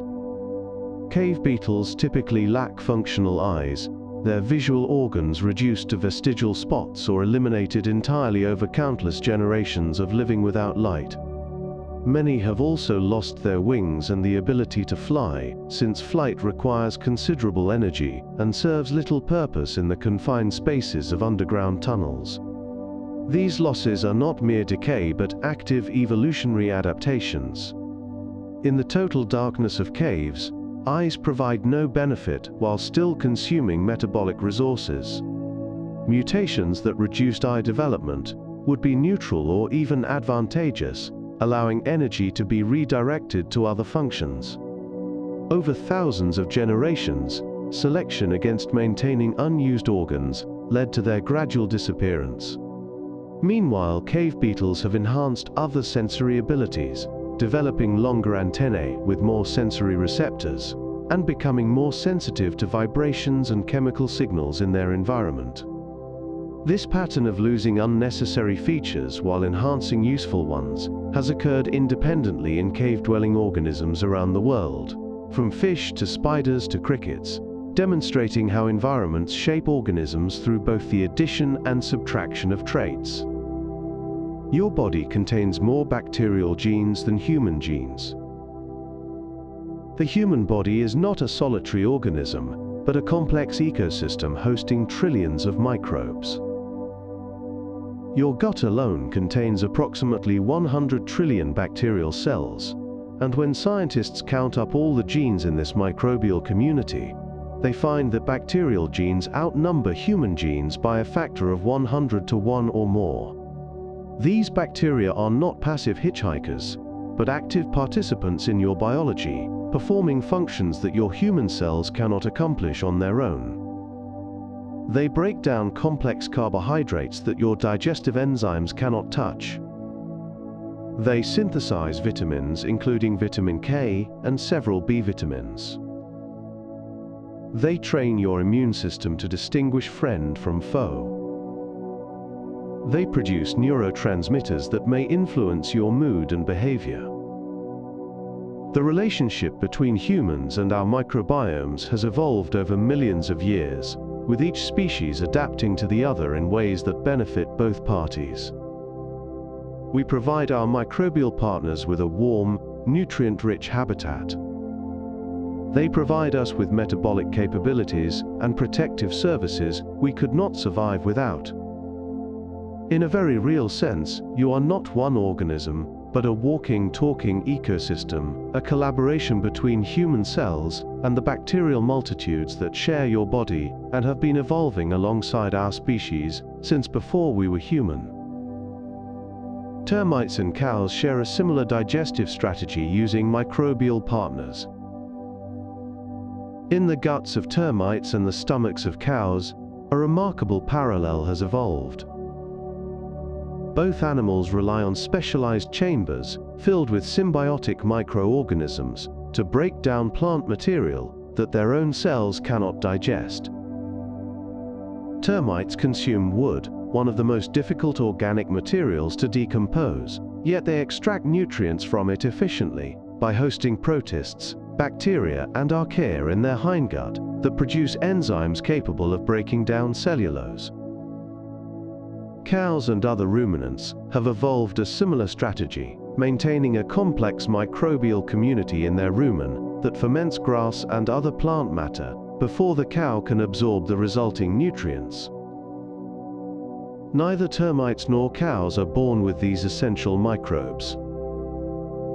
They must acquire them from other members of their species, termites through social feeding behaviors and cows through contact with their mothers and the environment. The parallel between these very different animals demonstrates how evolution repeatedly discovers the same solution to the same problem.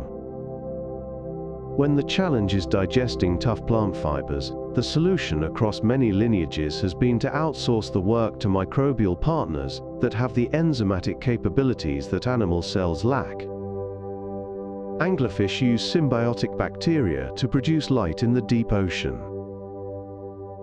In the crushing darkness of the deep sea, anglerfish have evolved one of nature's most famous hunting strategies. A fleshy appendage dangles before their mouths, glowing with an eerie light that lures prey within reach of their enormous teeth-filled jaws. But the anglerfish does not produce this light itself. Instead, it hosts colonies of bioluminescent bacteria within a specialized structure called the esker. These bacteria manufacture and emit light continuously, and the anglerfish provides them with nutrients and a protected habitat in return. This symbiotic relationship benefits both partners. The bacteria receive resources they need to survive and reproduce. The anglerfish gains a hunting tool that would be metabolically expensive or even impossible to produce on its own. Bioluminescence has evolved independently many times in the ocean, and in many cases, it relies on symbiotic bacteria rather than the host animal's own biochemistry. Different species of deep-sea fish, squid and other animals have formed similar partnerships with light-producing bacteria, each representing an independent evolutionary origin of this remarkable relationship. The anglerfish's glowing lure is thus not just a hunting adaptation, but a testament to the power of symbiosis in shaping the diversity of life. Some sea slugs steal chloroplasts from algae and can photosynthesize. Among the most extraordinary partnerships in the animal kingdom is one where the boundaries between plant and animal become blurred.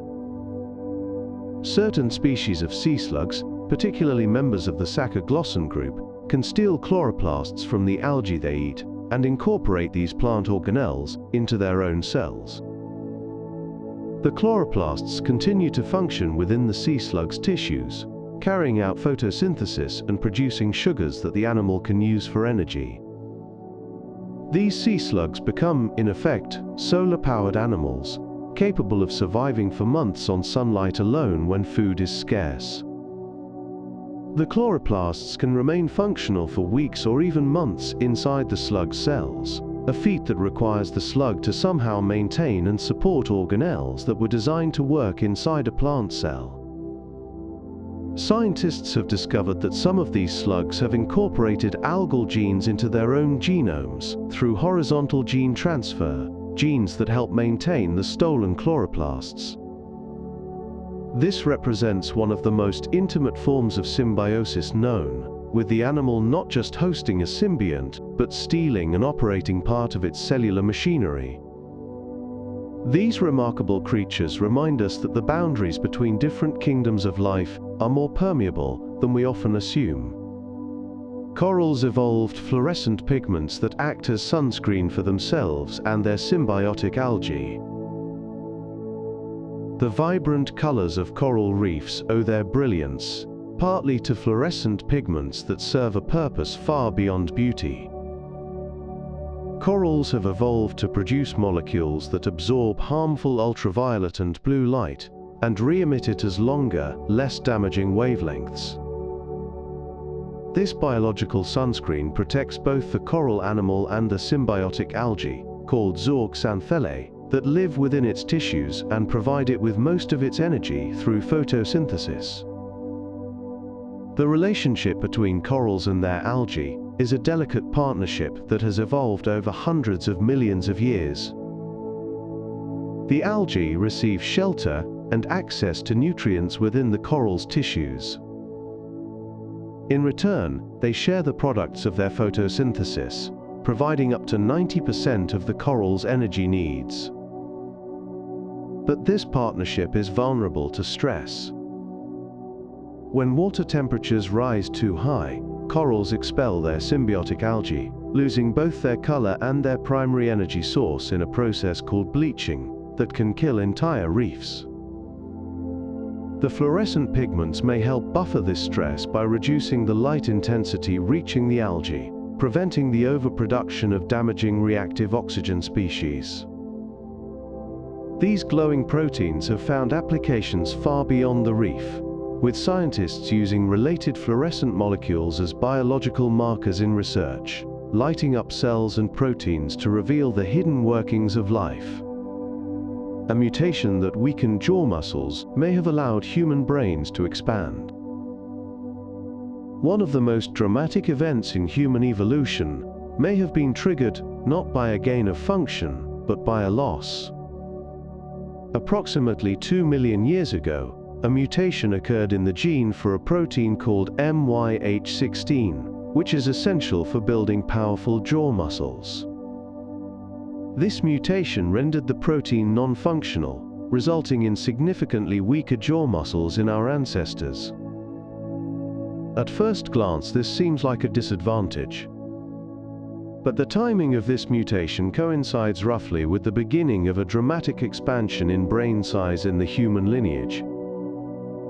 Some scientists have proposed that this is not a coincidence. In great apes and earlier human ancestors, massive jaw muscles attached to bony crests on the skull, and the forces generated by these muscles may have constrained how much the braincase could expand during development. With weaker jaw muscles, this constraint may have been released, allowing the skull to grow larger and accommodate a bigger brain. This hypothesis remains debated, but it illustrates an important principle in evolution. Sometimes losing a capability can open doors to new possibilities. The trade-off of powerful jaws for the potential of larger brains may have been one of the most consequential mutations in the history of our species. The human brain tripled in size in just a few million years. Over the past 2 to 3 million years, the human brain underwent one of the most rapid expansions in evolutionary history. The brains of our Australopithecine ancestors were roughly 400 to 500 cubic centimeters in volume, similar to those of modern chimpanzees. Today, the average human brain is approximately 1,300 to 1,400 cubic centimeters, a tripling in size achieved in what is, by evolutionary standards, a remarkably short period. This expansion was not gradual and steady, but occurred in pulses, with different periods showing different rates of growth. The brain is an enormously expensive organ to maintain, consuming about 20% of our body's energy at rest, despite comprising only about 2% of our body mass. Such a costly organ could only evolve if it provided significant survival and reproductive advantages, suggesting that intelligence, language, social cognition, or some combination of these capabilities was under intense selective pressure in our ancestors. The rapid brain expansion coincided with changes in diet, the development of tools, increasing social complexity, and eventually the emergence of language and culture. These interrelated developments created a feedback loop, where bigger brains enabled new behaviors that further favored larger brains. Crows and ravens have evolved cognitive abilities rivaling those of primates. The corvid family, which includes crows, ravens, jays, and magpies, has achieved something remarkable in the bird kingdom. Despite having brains structured very differently from those of mammals, these birds have evolved cognitive abilities that rival or even exceed those of great apes in certain domains. Corvids can use and manufacture tools, bending wire to create hooks for retrieving food, or using sticks to probe crevices for insects. They can plan for the future, caching food in hiding spots, and remembering the locations of hundreds of different caches. They can recognize individual human faces, and remember for years whether a particular person treated them well or poorly. Some corvids appear to understand the mental states of others, hiding food differently depending on whether they are being watched by potential thieves. They can solve complex multi-step puzzles, reasoning through problems that require understanding of cause and effect. This remarkable intelligence evolved independently from primate intelligence, demonstrating that different brain architectures can produce similar cognitive capabilities. Corvids pack their neurons more densely than mammals do, achieving high processing power in relatively small brain volumes. Their intelligence is a stunning example of convergent evolution in cognition. Pigeons can learn to recognize themselves in a mirror. Self-recognition in a mirror is often considered a marker of self-awareness and is relatively rare in the animal kingdom. For years, only great apes, elephants, dolphins, and a few other species had passed the mirror test, which involves placing a mark on an animal's body and observing whether it uses the mirror to investigate the mark.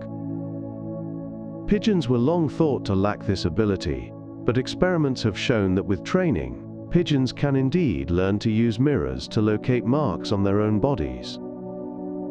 This finding has challenged assumptions about the relationship between mirror self-recognition and self-awareness.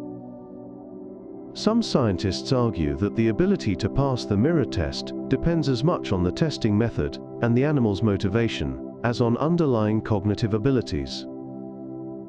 Pigeons may not spontaneously recognize themselves in mirrors, but can learn to do so, suggesting that the capacity for this type of visual self-reference exists in their brains, even if it does not emerge naturally. This research highlights how our understanding of animal cognition is limited by the tests we design and the assumptions we bring to interpreting behavior. Dogs evolved the ability to read human emotions better than chimpanzees. Over the 15,000 to 40,000 years since dogs were domesticated from wolves, they have evolved remarkable abilities to understand and communicate with humans. Dogs can follow human pointing gestures, something that wolves and even our closest relatives, chimpanzees, struggle to do. They can read human facial expressions, distinguishing between happy and angry faces. They have evolved expressive muscles around their eyes that wolves lack, allowing them to produce the appealing puppy dog eyes that humans find so endearing. Brain imaging studies show that dogs have areas of their brains that respond specifically to human faces and voices, suggesting neural specialization for processing human social signals. This coevolution between dogs and humans has produced a unique interspecies communication system. Dogs seem to understand when humans are trying to communicate with them, attending to their gestures and gaze in ways that suggest they recognize communicative intent. This represents a remarkable case of evolution, shaping the brain and behavior of one species to mesh with those of another, all within a time frame that is extraordinarily short by evolutionary standards. Birdsong is learned, not instinctive, much like human language. Young songbirds are not born knowing how to sing. Like human infants learning to speak, They must hear the songs of adults and practice over time, gradually refining their vocalizations until they match the patterns of their species. This process of vocal learning is remarkably similar to human language acquisition. Young birds go through a babbling phase, producing disorganized sounds that gradually become more structured. They have sensitive periods during development when learning is easiest. They require social interaction to learn properly, with isolation leading to abnormal song development. The brain regions involved in birdsong even show parallels with the language areas of the human brain.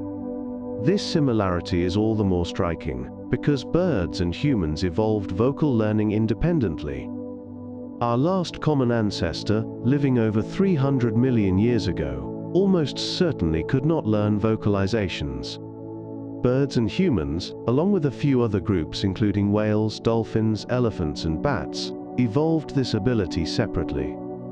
Scientists study songbirds as models for understanding the neural and genetic basis of language, hoping that discoveries about how birds learn to sing will shed light on how humans acquire the miraculous ability to speak.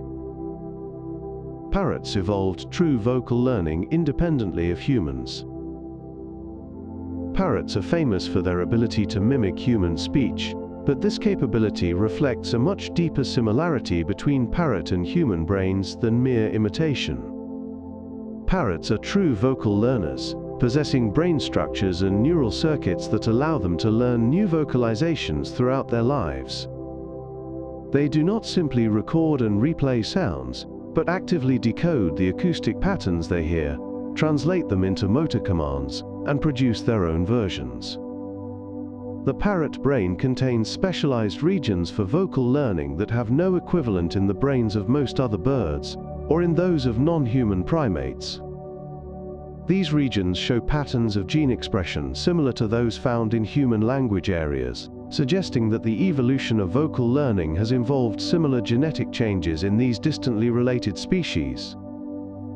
Parrots in the wild use their vocal learning abilities not to mimic other species but to communicate with their own kind, developing complex vocal repertoires that may encode individual identity, group membership, and emotional state. Their ability to mimic human speech is essentially a side effect of a communication system evolved for entirely different purposes. Some wild parrots develop regional dialects that vary by location. In the rainforests and woodlands where parrots live in the wild, different populations have developed distinct vocal dialects, much like human regional accents.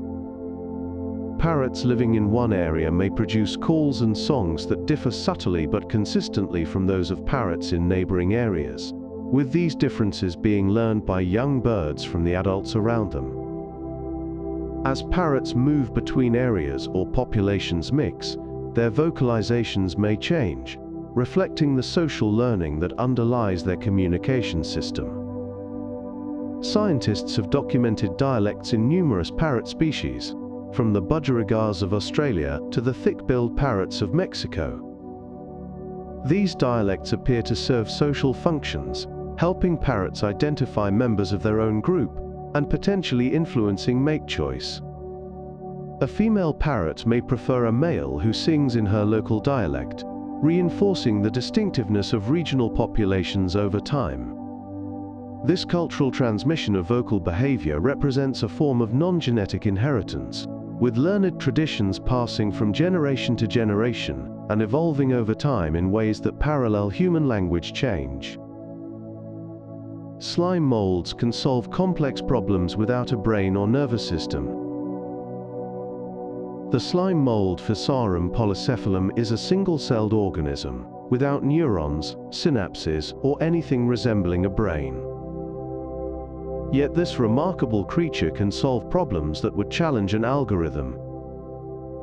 When placed in a maze with food sources at the entrance and exit, Physarum will explore all available paths and then retract from dead ends, eventually connecting the food sources with the shortest possible route.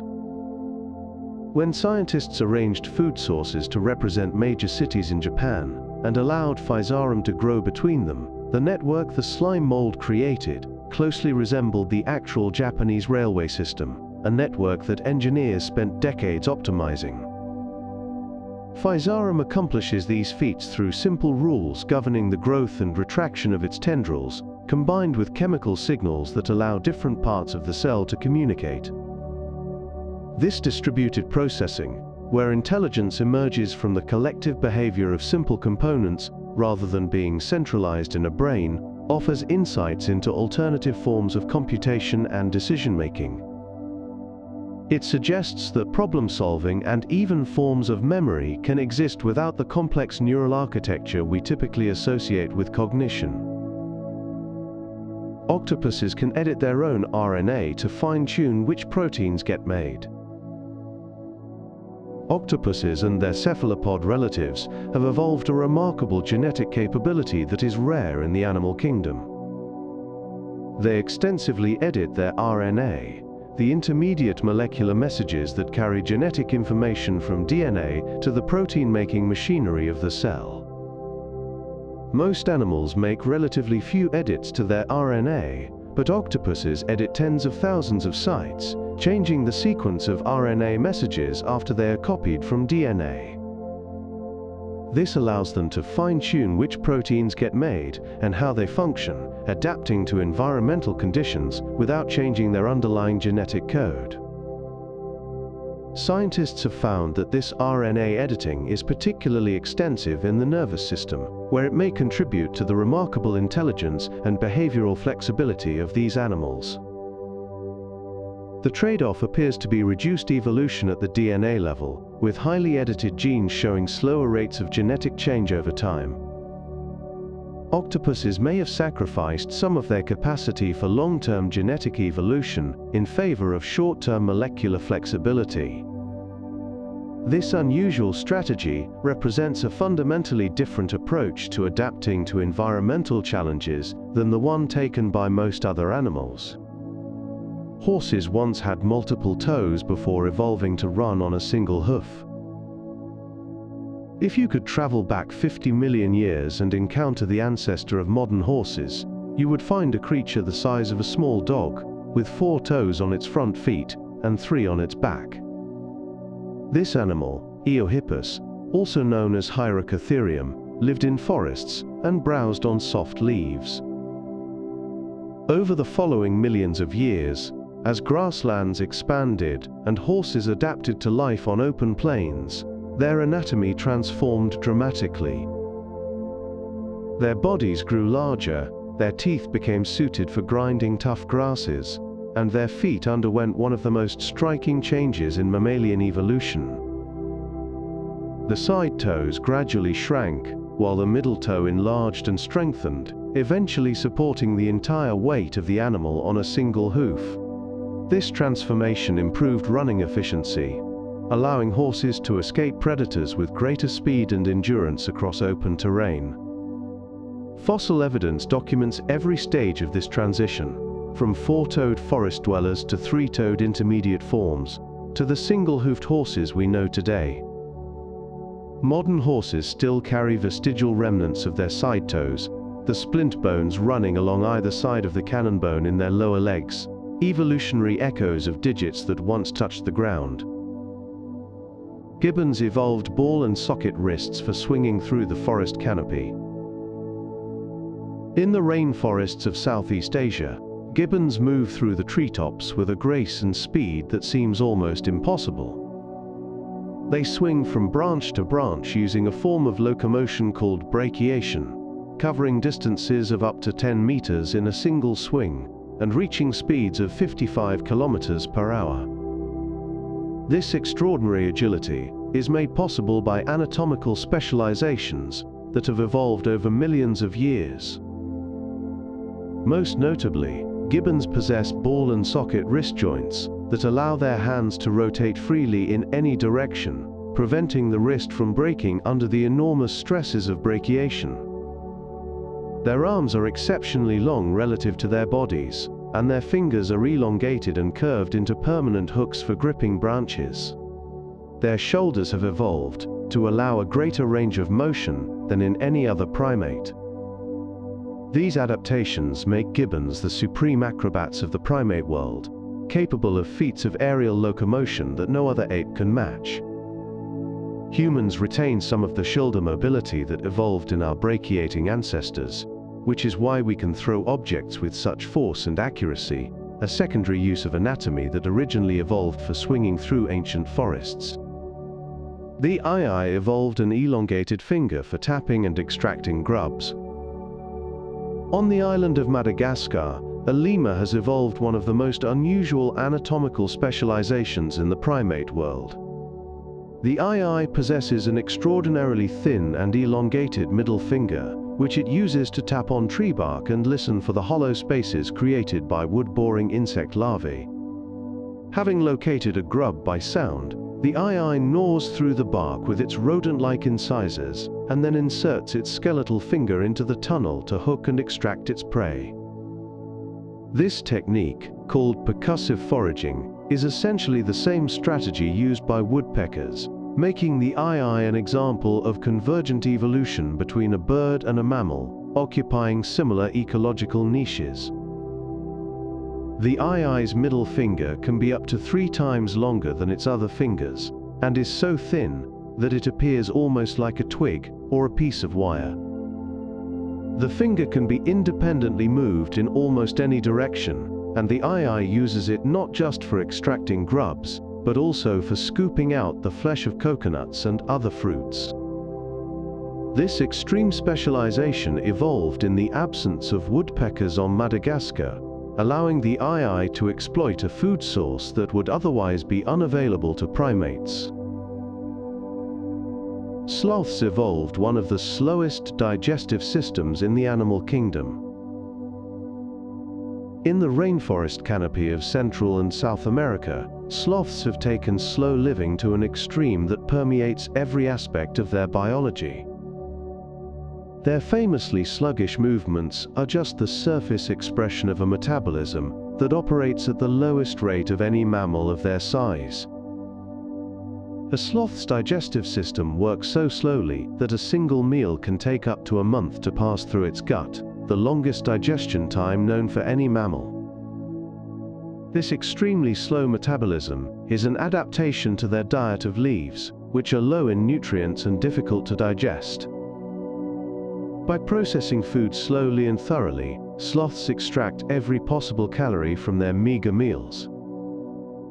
Their body temperature fluctuates with the environment to save energy, and their muscles are reduced compared to those of more active mammals. Sloths even host entire ecosystems in their fur, with algae growing on their coats providing camouflage and potentially supplementing their nutrition.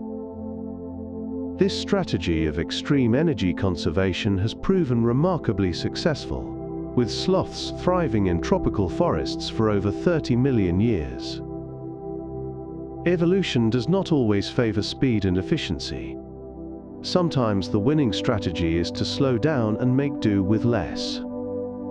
The pronghorn antelope still runs faster than any living predator because of extinct hunters.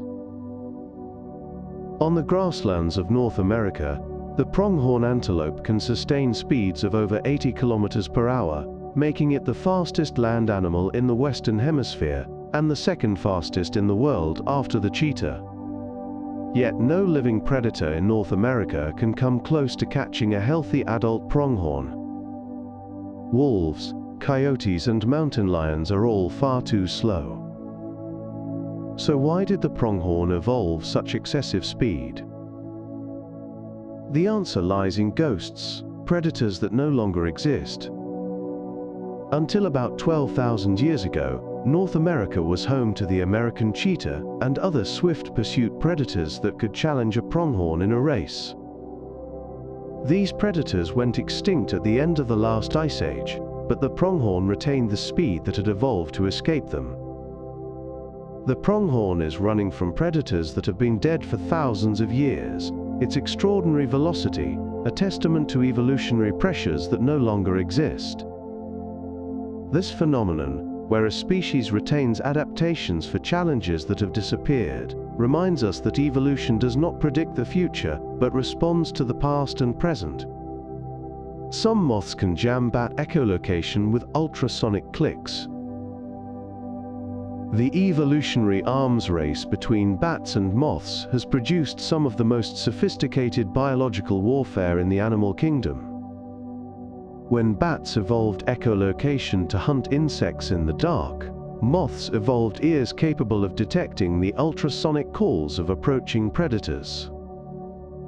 Some moths can hear a bat from up to 30 meters away, giving them time to take evasive action.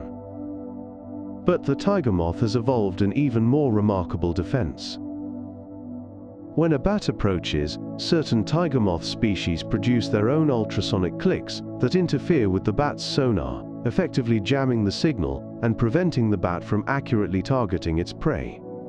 These clicks may also serve as warning signals, advertising that the moth is toxic and should be avoided. Some non-toxic moths have evolved to mimic these warning sounds, gaining protection by association.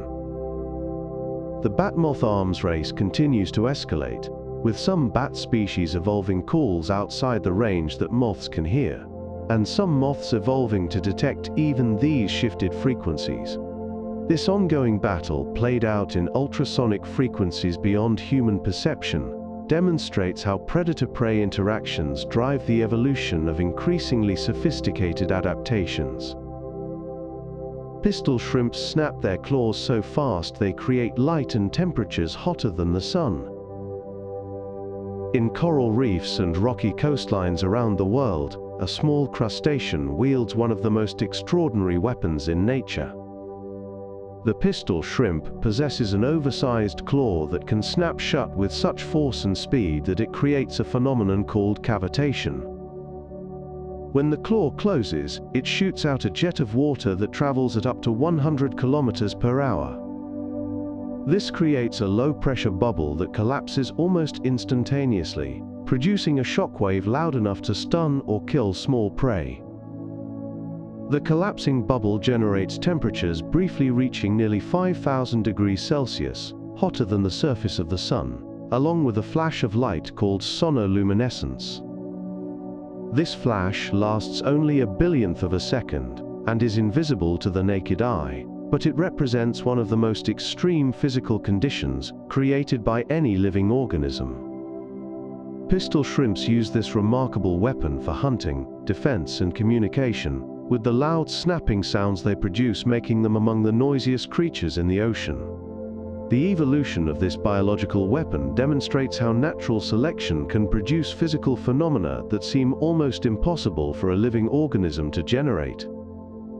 Some ants have evolved to explode their bodies as a suicidal defense. In the rainforests of Southeast Asia, certain species of carpenter ants have evolved the ultimate sacrifice for their colonies. When threatened by predators or rival ants, these ants can deliberately rupture their own bodies, spraying sticky, toxic secretions onto their attackers. This behavior, called autothysis, kills the ant but can disable or deter much larger predators, protecting the rest of the colony.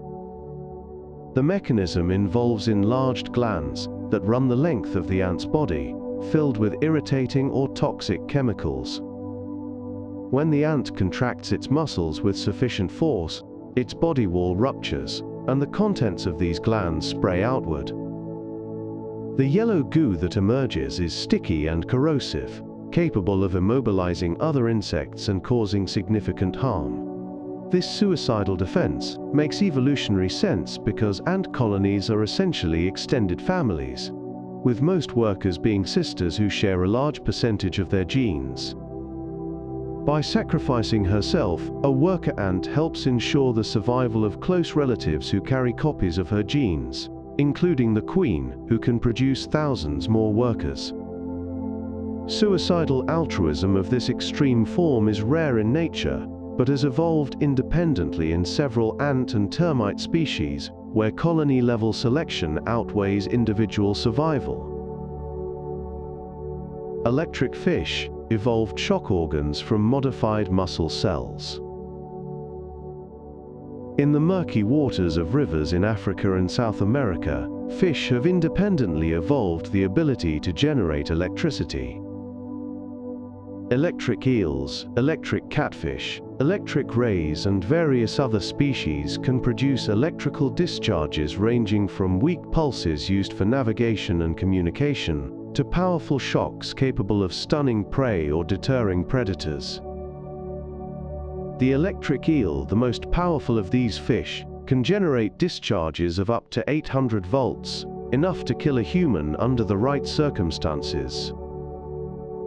All of these electric fish evolved their remarkable abilities from the same starting material, ordinary muscle cells. Muscle cells naturally generate small electrical signals when they contract. In electric fish, some of these cells have been modified over evolutionary time to maximize electrical output while losing their ability to contract. These modified cells, called electrocytes, are stacked in series like batteries, with each cell contributing a small voltage that adds up to a much larger total. The fact that electricity-generating organs evolved independently in multiple fish lineages, each time from muscle tissue, demonstrates how evolution tends to work with available materials, modifying existing structures rather than inventing entirely new ones. Pufferfish evolved beak-like teeth capable of crushing shells and coral. The pufferfish, famous for its ability to inflate itself into a spiny ball when threatened, possesses another remarkable adaptation in its mouth.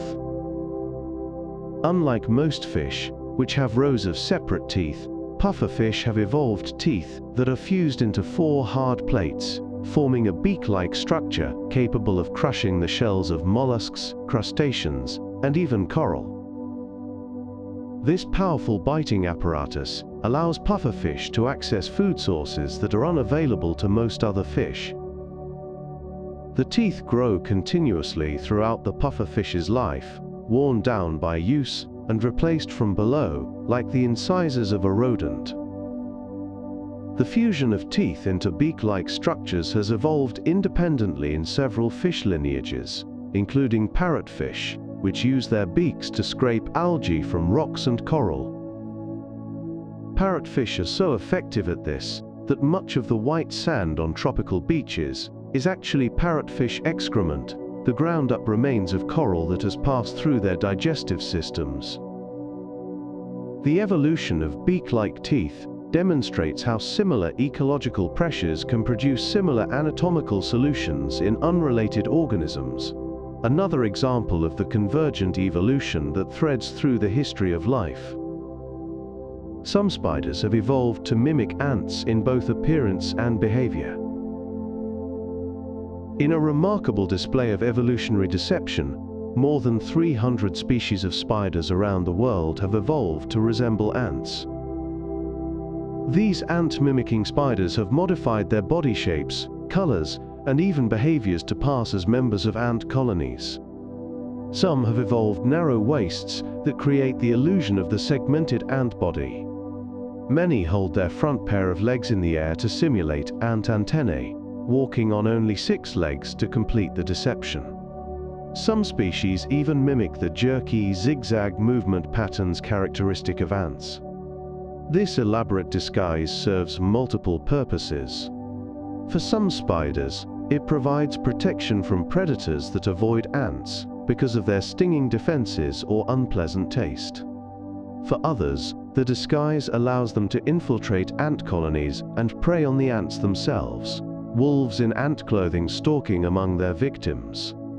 The precision of these mimicries is astonishing, with some species so convincing that even experienced entomologists initially mistake them for ants. The evolution of ant mimicry in so many unrelated spider lineages demonstrates the powerful selective pressure that ant colonies exert on the ecosystems around them and the creative solutions that natural selection can produce. Certain orchids trick insects by imitating the appearance and scent of female mates. Orchids have evolved some of the most sophisticated deceptions in the plant kingdom. with certain species manipulating male insects into pollinating their flowers by mimicking female insects with remarkable precision. The flowers of these orchids resemble the body shape and coloration of specific female bees, wasps, or flies. They also produce chemical scents that mimic the sex pheromones of these insects, luring males who attempt to mate with what they believe to be a potential partner. During these attempted matings, pollen attaches to the male insect, which then carries it to another flower when fooled again elsewhere. This process, called pseudocopulation, is so specific that many of these orchids can only be pollinated by a single species of insect.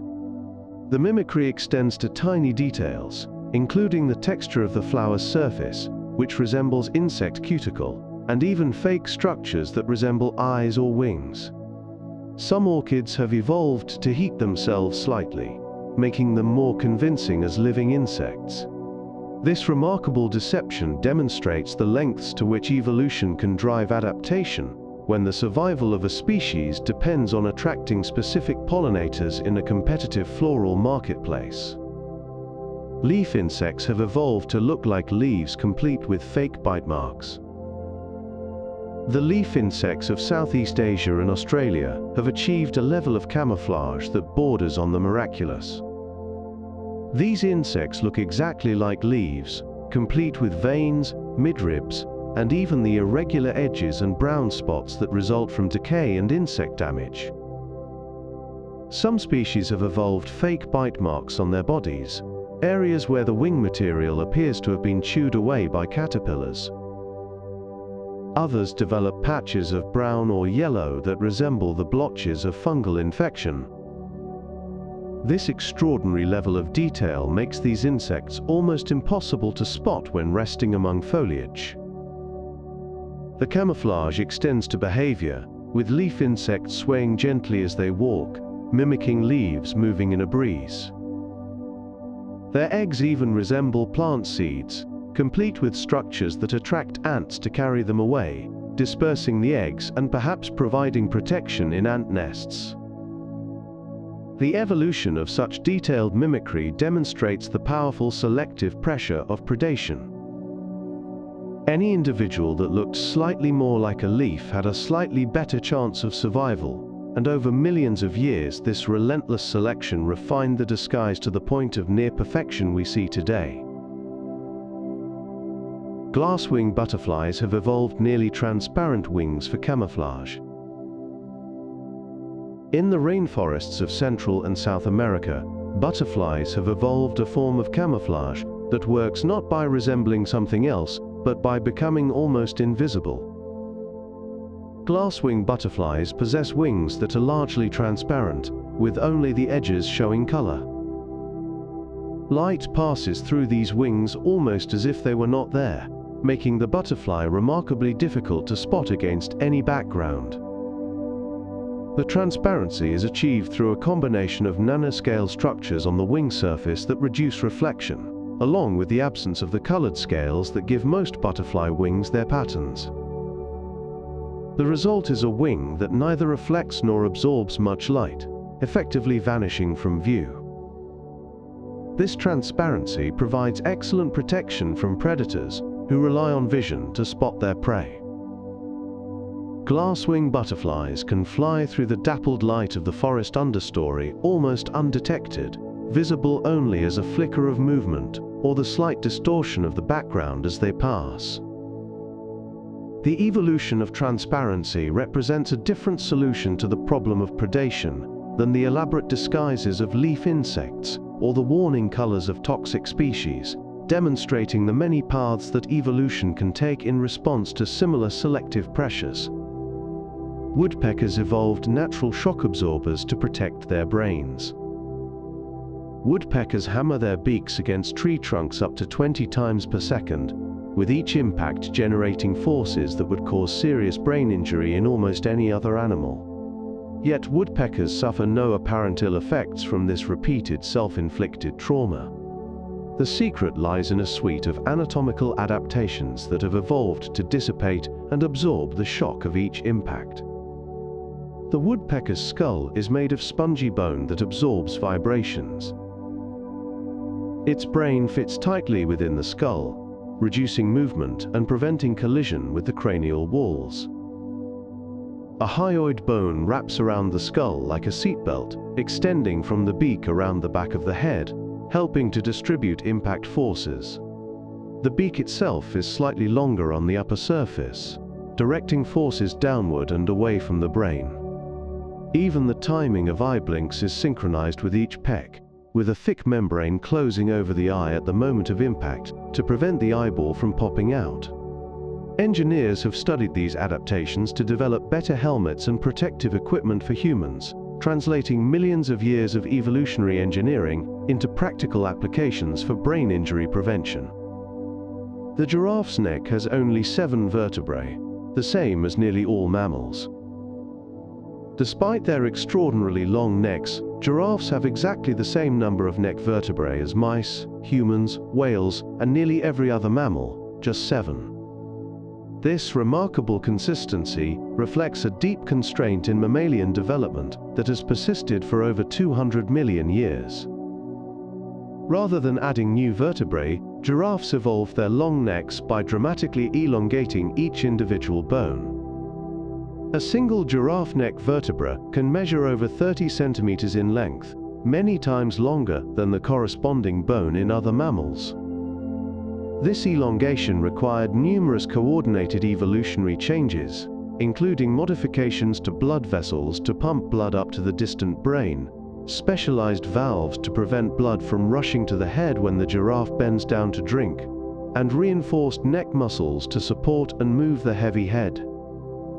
The 7 vertebra rule is so consistent across mammals that exceptions are extremely rare and often associated with health problems. Why this constraint exists remains somewhat mysterious, as other vertebrate groups show much more variation in neck vertebrae number. It may relate to the complex developmental interactions between the cervical vertebrae and other body systems, with mutations affecting vertebrae number, causing problems elsewhere in the body. Giraffes have blood pressure twice as high as humans to pump blood to their heads. To push blood nearly 2 meters up to their brains against the force of gravity, giraffes have evolved the highest blood pressure of any land animal, approximately 280 millimeters of mercury systolic, roughly twice that of a healthy human. This extreme blood pressure would cause severe health problems in other mammals, damaging blood vessels and organs over time. Giraffes have evolved numerous adaptations to cope with their unusual cardiovascular demands. Their hearts are exceptionally powerful, weighing up to 11 kilograms and capable of pumping 60 liters of blood per minute. Their blood vessel walls are thicker than those of other animals, resisting damage from the high pressure. Special valves in the jugular vein prevent blood from rushing to the brain when the giraffe lowers its head to drink. A complex network of blood vessels at the base of the brain, called the rete mirabile, may help regulate blood flow to prevent dangerous surges. The lower legs of giraffes have particularly tough, inelastic skin that acts like tight stockings, preventing blood from pooling in their feet. These coordinated adaptations demonstrate how evolution can reshape an entire circulatory system to meet the demands of an unusual body plan. Camels have oval-shaped red blood cells that flow smoothly when dehydrated. In the hot deserts where camels evolved, water is scarce, and the ability to survive dehydration can mean the difference between life and death. One of the camel's many adaptations for desert survival is found at the cellular level, in the shape of its red blood cells. Unlike the round, disc-shaped red blood cells of most mammals, camel red blood cells are oval. This unusual shape allows them to continue flowing smoothly through blood vessels, even when the blood becomes thick and concentrated due to water loss.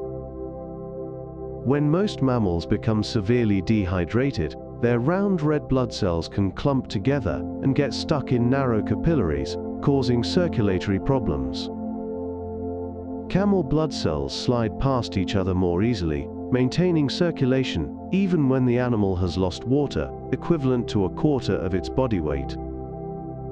Camels can also rehydrate remarkably quickly, drinking over 100 liters of water in just a few minutes without the cellular damage that would result from such rapid rehydration in other mammals. Their red blood cells can swell to twice their normal volume without rupturing, accommodating the sudden influx of water. These adaptations at the smallest scale of anatomy enable camels to thrive in some of Earth's most challenging environments. The human laryngeal nerve takes an unnecessary detour through the chest. One of the most striking examples of evolutionary constraint in the human body is the path taken by the recurrent laryngeal nerve. This nerve connects your brain to your larynx, or voice box, controlling the muscles that allow you to speak. A direct route would be only a few centimeters long. Instead, the nerve descends from the brain all the way down into the chest, loops around the aorta near the heart, and then travels back up to the throat, making the total length around a meter. This bizarre detour is a legacy of our fish ancestors. In fish, this nerve takes a direct route to the gills, passing behind certain blood vessels in a perfectly sensible arrangement. As the descendants of fish evolved and their bodies changed, the nerve remained hooked around blood vessels that gradually migrated downward into what became the chest. The nerve followed along, growing longer with each evolutionary step, rather than breaking and reforming in a more direct path. This same detour is even more extreme in the giraffe, where the nerve must travel the entire length of the neck twice, a total distance of nearly 5 meters for a connection that could theoretically span just a few centimeters. Elephants rotate through 6 sets of teeth during their lifetime. The massive grinding teeth of elephants face a unique challenge. These animals spend up to 16 hours a day eating tough vegetation, and the constant wear would destroy normal teeth long before the elephant reached old age. Evolution's solution was to give elephants 6 sets of teeth that gradually migrate forward through the jaw over the course of their lifetime. Unlike most mammals, which replace baby teeth with adult teeth once and are done, elephants continuously produce new molars at the back of the jaw. As the front teeth wear down and break off, new teeth move forward to replace them. Each successive set is larger than the previous one, matching the growing size of the elephant. When the 6th and final set wears out, typically around the age of 60, the elephant can no longer chew food effectively and usually dies of starvation. This limitation essentially determines the natural lifespan of elephants. The rotating tooth system represents an evolutionary solution to the problem of tooth wear that is fundamentally different from the continuously growing teeth of rodents or the multiple tooth rows of sharks, demonstrating that evolution can find many different solutions to similar challenges. Pandas evolved a false thumb from an enlarged wrist bone for gripping bamboo. The giant panda's diet of bamboo presented an evolutionary challenge. Bears, including the panda's ancestors, are carnivores with paws designed for running and hunting, not for gripping and manipulating plant stems. Rather than evolving a true opposable thumb, which would have required extensive skeletal restructuring, pandas evolved a false thumb from an enlarged wrist bone called the radial sesamoid. This bony projection sticks out from the side of the paw, creating a structure that works together with the 5 true fingers to grip bamboo stalks. The false thumb is not as dexterous as a primate's thumb, but it is sufficient for stripping leaves from bamboo stems and manipulating the giant quantities of this low-nutrition food that pandas must consume each day. This adaptation was famously discussed by the evolutionary biologist Stephen Jay Gould as an example of how evolution works with available materials, rather than designing optimal solutions. A true opposable thumb might work better, but it would require rebuilding the entire hand from scratch. Instead, evolution took a bone that was already present and enlarged it, creating a good enough solution that allowed pandas to exploit a food source unavailable to other bears. The platypus has 10 sex chromosomes, some resembling those of birds. The platypus, that peculiar Australian mammal that lays eggs, produces venom, has a duck-like bill equipped with electroreceptors, and seems assembled from spare parts of other animals, has a genetic makeup as unusual as its appearance. While most mammals have 2 sex chromosomes, either X for females, or XY for males, the platypus has 10, arranged in a complex chain during cell division. 5X and 5Y chromosomes pair up in a specific pattern, with chromosomes at each end of the chain being more similar to those of other mammals, while those in the middle show surprising similarity to bird sex chromosomes. This bizarre arrangement reflects the platypus's position near the base of the mammalian family tree. Monotremes, the group including platypuses and echidnas, diverged from other mammals over 160 million years ago, before many features we think of as typically mammalian had fully evolved.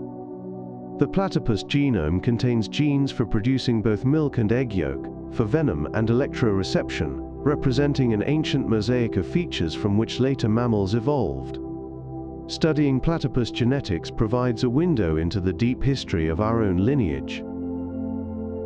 Some barnacles have evolved to burrow into and live inside whale skin. When most people think of barnacles, they imagine the hard-shelled creatures that encrust rocks and ship hulls. But one group of barnacles has evolved a much more intimate relationship with their hosts, burrowing directly into the skin of whales and dolphins. These parasitic barnacles, belonging to the genus Xenobalanus and related groups, have lost the hard shells of their free-living relatives, and instead embed themselves into the blubber of marine mammals. Their bodies extend below the skin surface, anchored by root-like projections that penetrate the host's tissue. Only their feeding appendages remain visible, extending out to filter food from the water as the whale swims. These barnacles have become so specialized for life on whales that they cannot survive elsewhere. They are passed between whales during close social contact, with calves often acquiring their first barnacles from their mothers. The evolution from rock-dwelling filter feeder to skin-burrowing parasite required numerous anatomical changes, including the loss of shells, the development of anchoring structures, and modifications to survive the immune responses of their hosts.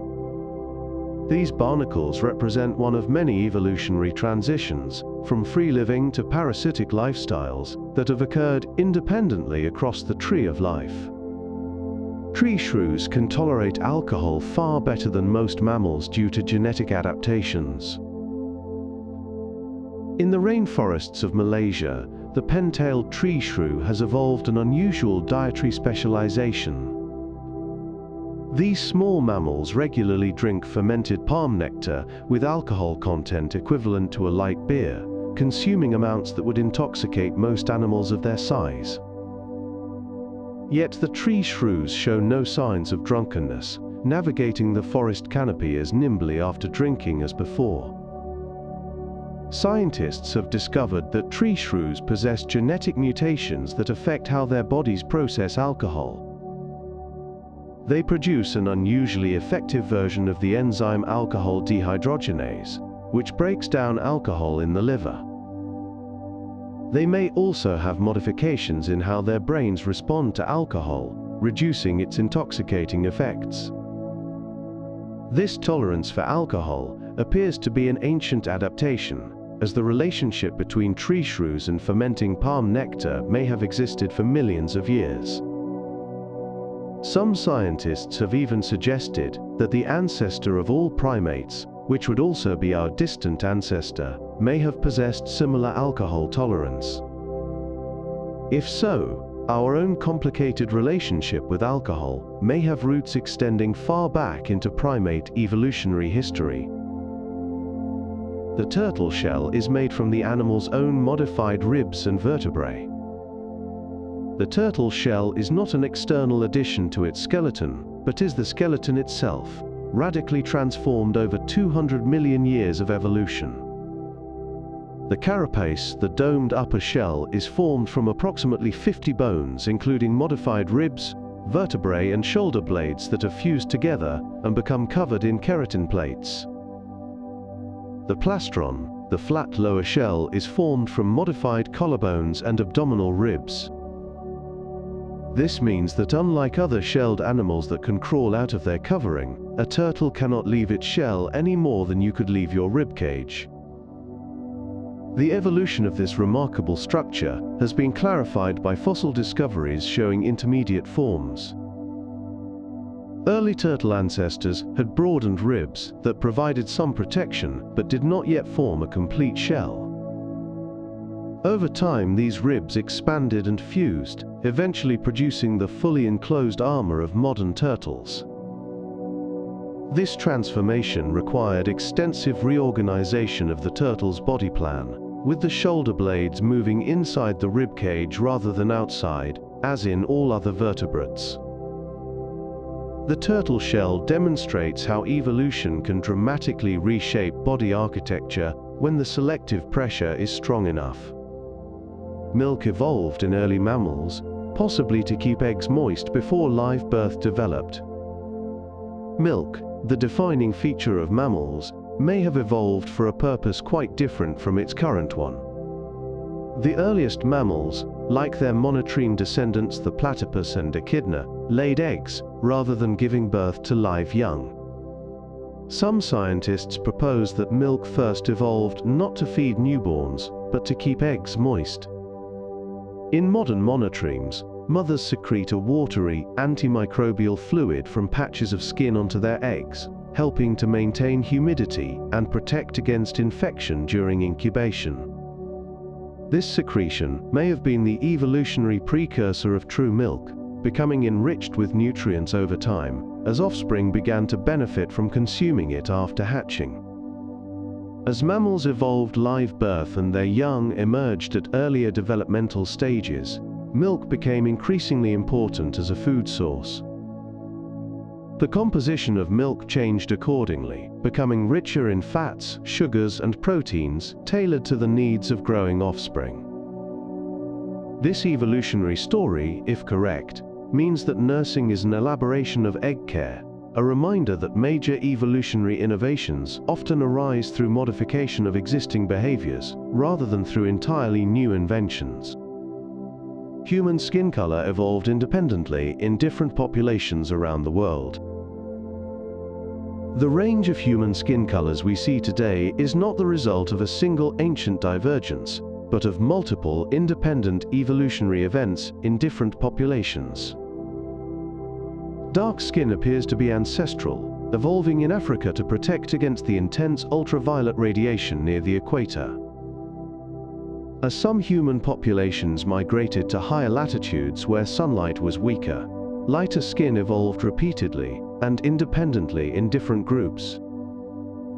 European populations and East Asian populations both evolved lighter skin, but through different genetic mutations affecting different genes. This is a striking example of convergent evolution within our own species. The selective pressure driving this change was likely the need to synthesize vitamin D. Darker skin, while protective against UV damage, blocks the radiation needed to produce this essential vitamin. In northern climates with less intense sunlight, individuals with lighter skin could produce more vitamin D and had better survival and reproductive success. This evolutionary change has been remarkably rapid by evolutionary standards, occurring within the last 10,000 to 20,000 years, as populations adapted to their new environments. Skin color evolution reminds us that humans are not immune to natural selection, and that our bodies continue to be shaped by the environments in which we live. Antibiotic resistance is evolution happening in fast forward within hospitals. Every day in hospitals and communities around the world, bacteria are evolving at speeds visible within human lifetimes. When antibiotics were first introduced, they killed nearly all targeted bacteria, but within years, resistant strains began appearing. This is evolution by natural selection, in its most visible and consequential form. When bacteria are exposed to antibiotics, most die, but any individuals that happen to possess mutations conferring resistance survive. These survivors reproduce, passing their resistance genes to their offspring. Within days or weeks, a population that was once sensitive to a drug can become completely resistant. Bacteria can also transfer resistance genes directly between individuals through horizontal gene transfer, spreading resistance through populations even faster than inheritance alone would allow. The selective pressure of antibiotic use has driven the evolution of superbugs, bacteria resistant to multiple drugs, including some that are nearly untreatable. This ongoing evolutionary process demonstrates that evolution is not a slow process visible only in fossils, but a dynamic force shaping life in real time. It also serves as a sobering reminder that our medical interventions, however sophisticated, cannot override the fundamental principles of evolutionary change. Lactose tolerance evolved recently in some human populations. Most mammals lose the ability to digest milk after weaning, as the production of lactase, the enzyme that breaks down milk sugar, naturally declines. Humans were no exception until relatively recently in our evolutionary history. Then, in some populations that began herding dairy animals, a mutation arose that kept lactase production active into adulthood. This lactase persistence mutation provided a significant advantage to individuals who could continue drinking milk, giving them access to a nutritious food source unavailable to their lactose-intolerant neighbors. The mutation spread rapidly through populations in Europe, parts of Africa, and the Middle East, where dairy farming became common. Different populations evolved lactase persistence independently, with distinct mutations achieving the same result in European and African herding cultures. This evolution has occurred within the past 10,000 years or so, making it one of the most dramatic examples of recent human evolution. Today, lactase persistence is present in over 90% of some northern European populations, but remains rare in many Asian and African populations, where dairy farming was historically uncommon. This variation reflects the different evolutionary histories of human populations, adapting to different cultural practices and food sources. High-altitude populations have evolved unique adaptations for low oxygen. On the high plateaus of Tibet in the Andes of South America, and in the highlands of Ethiopia, human populations have lived for thousands of years, at altitudes where oxygen levels are significantly lower than at sea level. These populations have evolved distinct genetic adaptations that allow them to thrive where lowland visitors struggle to breathe. Tibetan highlanders carry variants of a gene called EPAS1 that prevents the overproduction of red blood cells at altitude, a response that in other populations leads to dangerously thick blood. Remarkably, this particular variant appears to have been inherited from our Denisovan relatives, an extinct human species, through ancient interbreeding. Andean populations have evolved different adaptations, including larger lung capacity and higher oxygen-carrying efficiency in their blood. Ethiopian highlanders have evolved yet another set of adaptations through different genetic pathways. This represents convergent evolution within a single species, with different human populations finding different solutions to the same environmental challenge.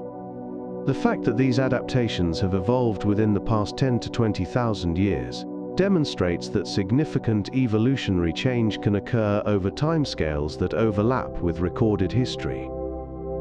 Evolution sometimes moves in sudden bursts rather than gradual change. For much of the history of evolutionary thought, scientists assumed that evolution proceeded gradually, with small changes accumulating steadily over millions of years. While gradual change certainly occurs, the fossil record also reveals patterns of punctuated equilibrium, where species remain stable for long periods and then change rapidly during brief intervals. These bursts of evolutionary change often coincide with environmental disruptions, such as climate shifts, asteroid impacts, or the opening of new ecological opportunities. After mass extinctions, surviving lineages often diversify rapidly, filling the ecological niches left vacant by extinct species. The mammals that survived the asteroid impact that killed the dinosaurs underwent an explosive diversification, giving rise to most modern mammal groups within just a few million years. Similarly, the Cambrian explosion saw the sudden appearance of most major animal body plans in a geological instant. These patterns suggest that evolution is not always a smooth, steady process, but can shift between periods of stability and periods of rapid change, driven by external circumstances that create new selective pressures or remove old constraints. Transitional fossils connect every major group of life on Earth. One of the most powerful lines of evidence for evolution comes from the fossil record, where transitional forms document the gradual transformation of one type of organism into another. These fossils show creatures with intermediate features, bridging what might otherwise appear to be unbridgeable gaps between major groups.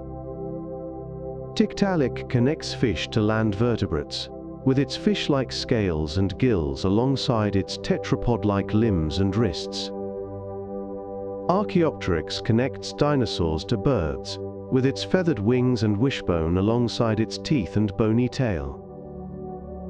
Ambulocetus connects land mammals to whales, with its 4 functional legs alongside adaptations for swimming.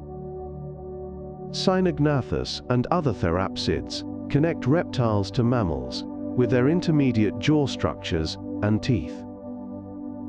These transitional forms were predicted by evolutionary theory before many were discovered, and their subsequent discovery provided powerful confirmation of the theory's validity.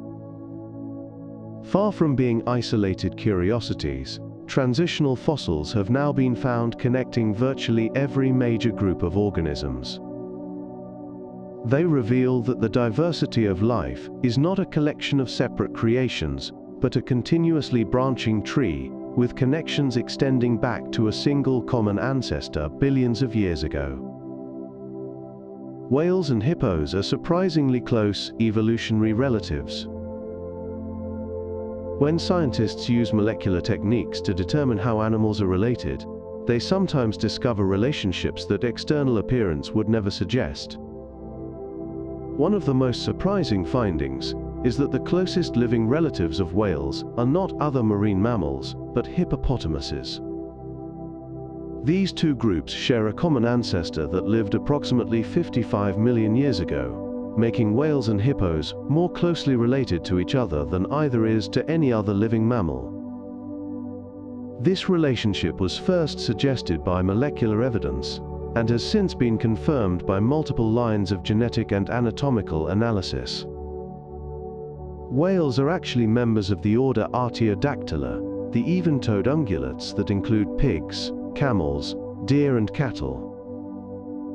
The ancestors of whales were land-dwelling mammals that returned to the sea, while hippopotamuses remained largely aquatic, but never fully committed to marine life. Both lineages share certain features, including similar ankle bone structures in their fossil ancestors, and specific genetic markers not found in other mammals. This unexpected relationship reminds us that appearances can be deceiving, and that true evolutionary relationships are often revealed only through detailed molecular and fossil analysis. Bats are more closely related to whales than to mice. Despite their superficial resemblance to rodents, bats are not closely related to mice or rats at all. Instead, molecular evidence places bats within a group of mammals that includes horses, dogs, cats, and whales, a group called Laurasiotheria, after the northern supercontinent, where their common ancestor evolved. Bats share a more recent common ancestor with whales than with any rodent, a finding that challenges our intuitions about animal relationships. The similarities between bats and mice are convergent, the result of both groups being small, nocturnal, and adapted to similar lifestyles, rather than evidence of close evolutionary kinship. This pattern, where molecular evidence contradicts classifications based on appearance, has repeatedly reshaped our understanding of animal relationships in recent decades. The lesson is that evolution can produce remarkably similar outcomes in unrelated lineages, and that shared features do not always indicate shared ancestry. True evolutionary relationships must be inferred from the accumulated evidence of DNA sequences, where the signature of shared ancestry persists long after external appearance has been reshaped by adaptation to different environments. Some ferns have remained virtually unchanged for over 180 million years. While much of this exploration of evolution has emphasized change and transformation, some organisms have remained remarkably stable over vast stretches of geological time. Certain fern species living today are virtually identical to fossils dating back over 180 million years, spanning the age of dinosaurs and all the changes the world has seen since. These living fossils, as they are sometimes called, are not frozen in evolutionary time, but have simply found body plans so well suited to their ecological niches that there has been little pressure for change. The horseshoe crab has remained largely unchanged for 450 million years. Coelacanths have persisted for 400 million years. Some bacterial lineages have maintained similar forms for billions of years. These examples demonstrate that evolution is not an inexorable march toward complexity or change, but a response to environmental pressures. When an organism fits its niche well, and that niche remains stable, natural selection preserves rather than transforms. The persistence of these ancient forms, alongside rapidly evolving lineages, reveals the contingent, opportunistic nature of evolutionary change. You are an evolutionary mosaic carrying stories from organisms long extinct. As we come to the end of our journey through evolution, consider what it means to carry these evolutionary legacies within you. Your body is a mosaic of features inherited from ancestors stretching back billions of years. The DNA in your cells uses a genetic code established over 3 billion years ago. Your mitochondria, the powerhouses of your cells, descend from bacteria that formed a symbiotic partnership with our single-celled ancestors nearly 2 billion years ago. The structure of your eyes traces back to light-sensitive patches in ancient worms. Your lungs evolved from the swim bladders of fish. Your inner ear bones were once jaw bones in reptilian ancestors. You carry genes acquired from ancient viruses, adaptations from Neanderthals and Denisovans, and developmental programs inherited from creatures that lived hundreds of millions of years before humans existed. You are not a static entity designed from scratch, but a dynamic archive of evolutionary experiments, a palimpsest on which billions of years of history are written in the language of DNA, bones, and biochemistry. Tonight, as you rest, you carry within you the entire story of life on Earth. And now the quiet wonders of evolution begin to gently fade into the stillness of the night. You have wandered through over 100 peaceful truths about how life shapes itself across deep time. From the vestigial structures hidden in your own body, to the transitional fossils that connect every major group of life. From creatures that regenerate and reverse their age, to the ancient viruses woven into your DNA. You have explored how dolphins and bats independently evolved echolocation. How birds carry the legacy of dinosaurs in their bones. How your own genome holds dormant genes for tails and teeth, and countless other echoes of ancestors long vanished. You are part of this story. Every living thing on this planet is your relative. The trees outside your window, the birds singing at dawn, the bacteria in your gut, all descended from a single cell that divided in warm, shallow waters nearly 4 billion years ago. The atoms in your body were forged in dying stars. The very structure of your cells carries memories of life forms that vanished eons before humans walked the earth. If your eyes feel heavy now, let them close. Let the rhythm of your breath become steady, like the slow pulse of generations passing, like the patient rhythm of mutations accumulating across millions of years. Tonight, as you rest, evolution continues its quiet work. Bacteria are adapting. Species are diverging in isolated caves and distant islands. New genetic combinations are arising with every birth across the planet. The tree of life keeps branching, keeps reaching toward the light. You are a small, warm presence within this vast living story, peacefully resting among the wonders. Sleep well, sweet dreams, and may you carry with you the quiet knowledge that you are nature become conscious of itself, an ancient lineage of cells that learn to think, to wonder, to dream, and will continue its patient transformation long after the last thought of the day has faded into peaceful darkness. Thank you for joining me on this journey through the story of evolution. If you enjoyed this video, please subscribe to Drowsy Discovery for more soothing explorations of how life changes, adapts, and endures. There are more wonders waiting, more secrets hidden in fossils and genes, more gentle truths to drift through on quiet evenings. Rest well, and may the quiet wisdom of deep time keep you company through the night. This has been Drowsy Discovery. Good night.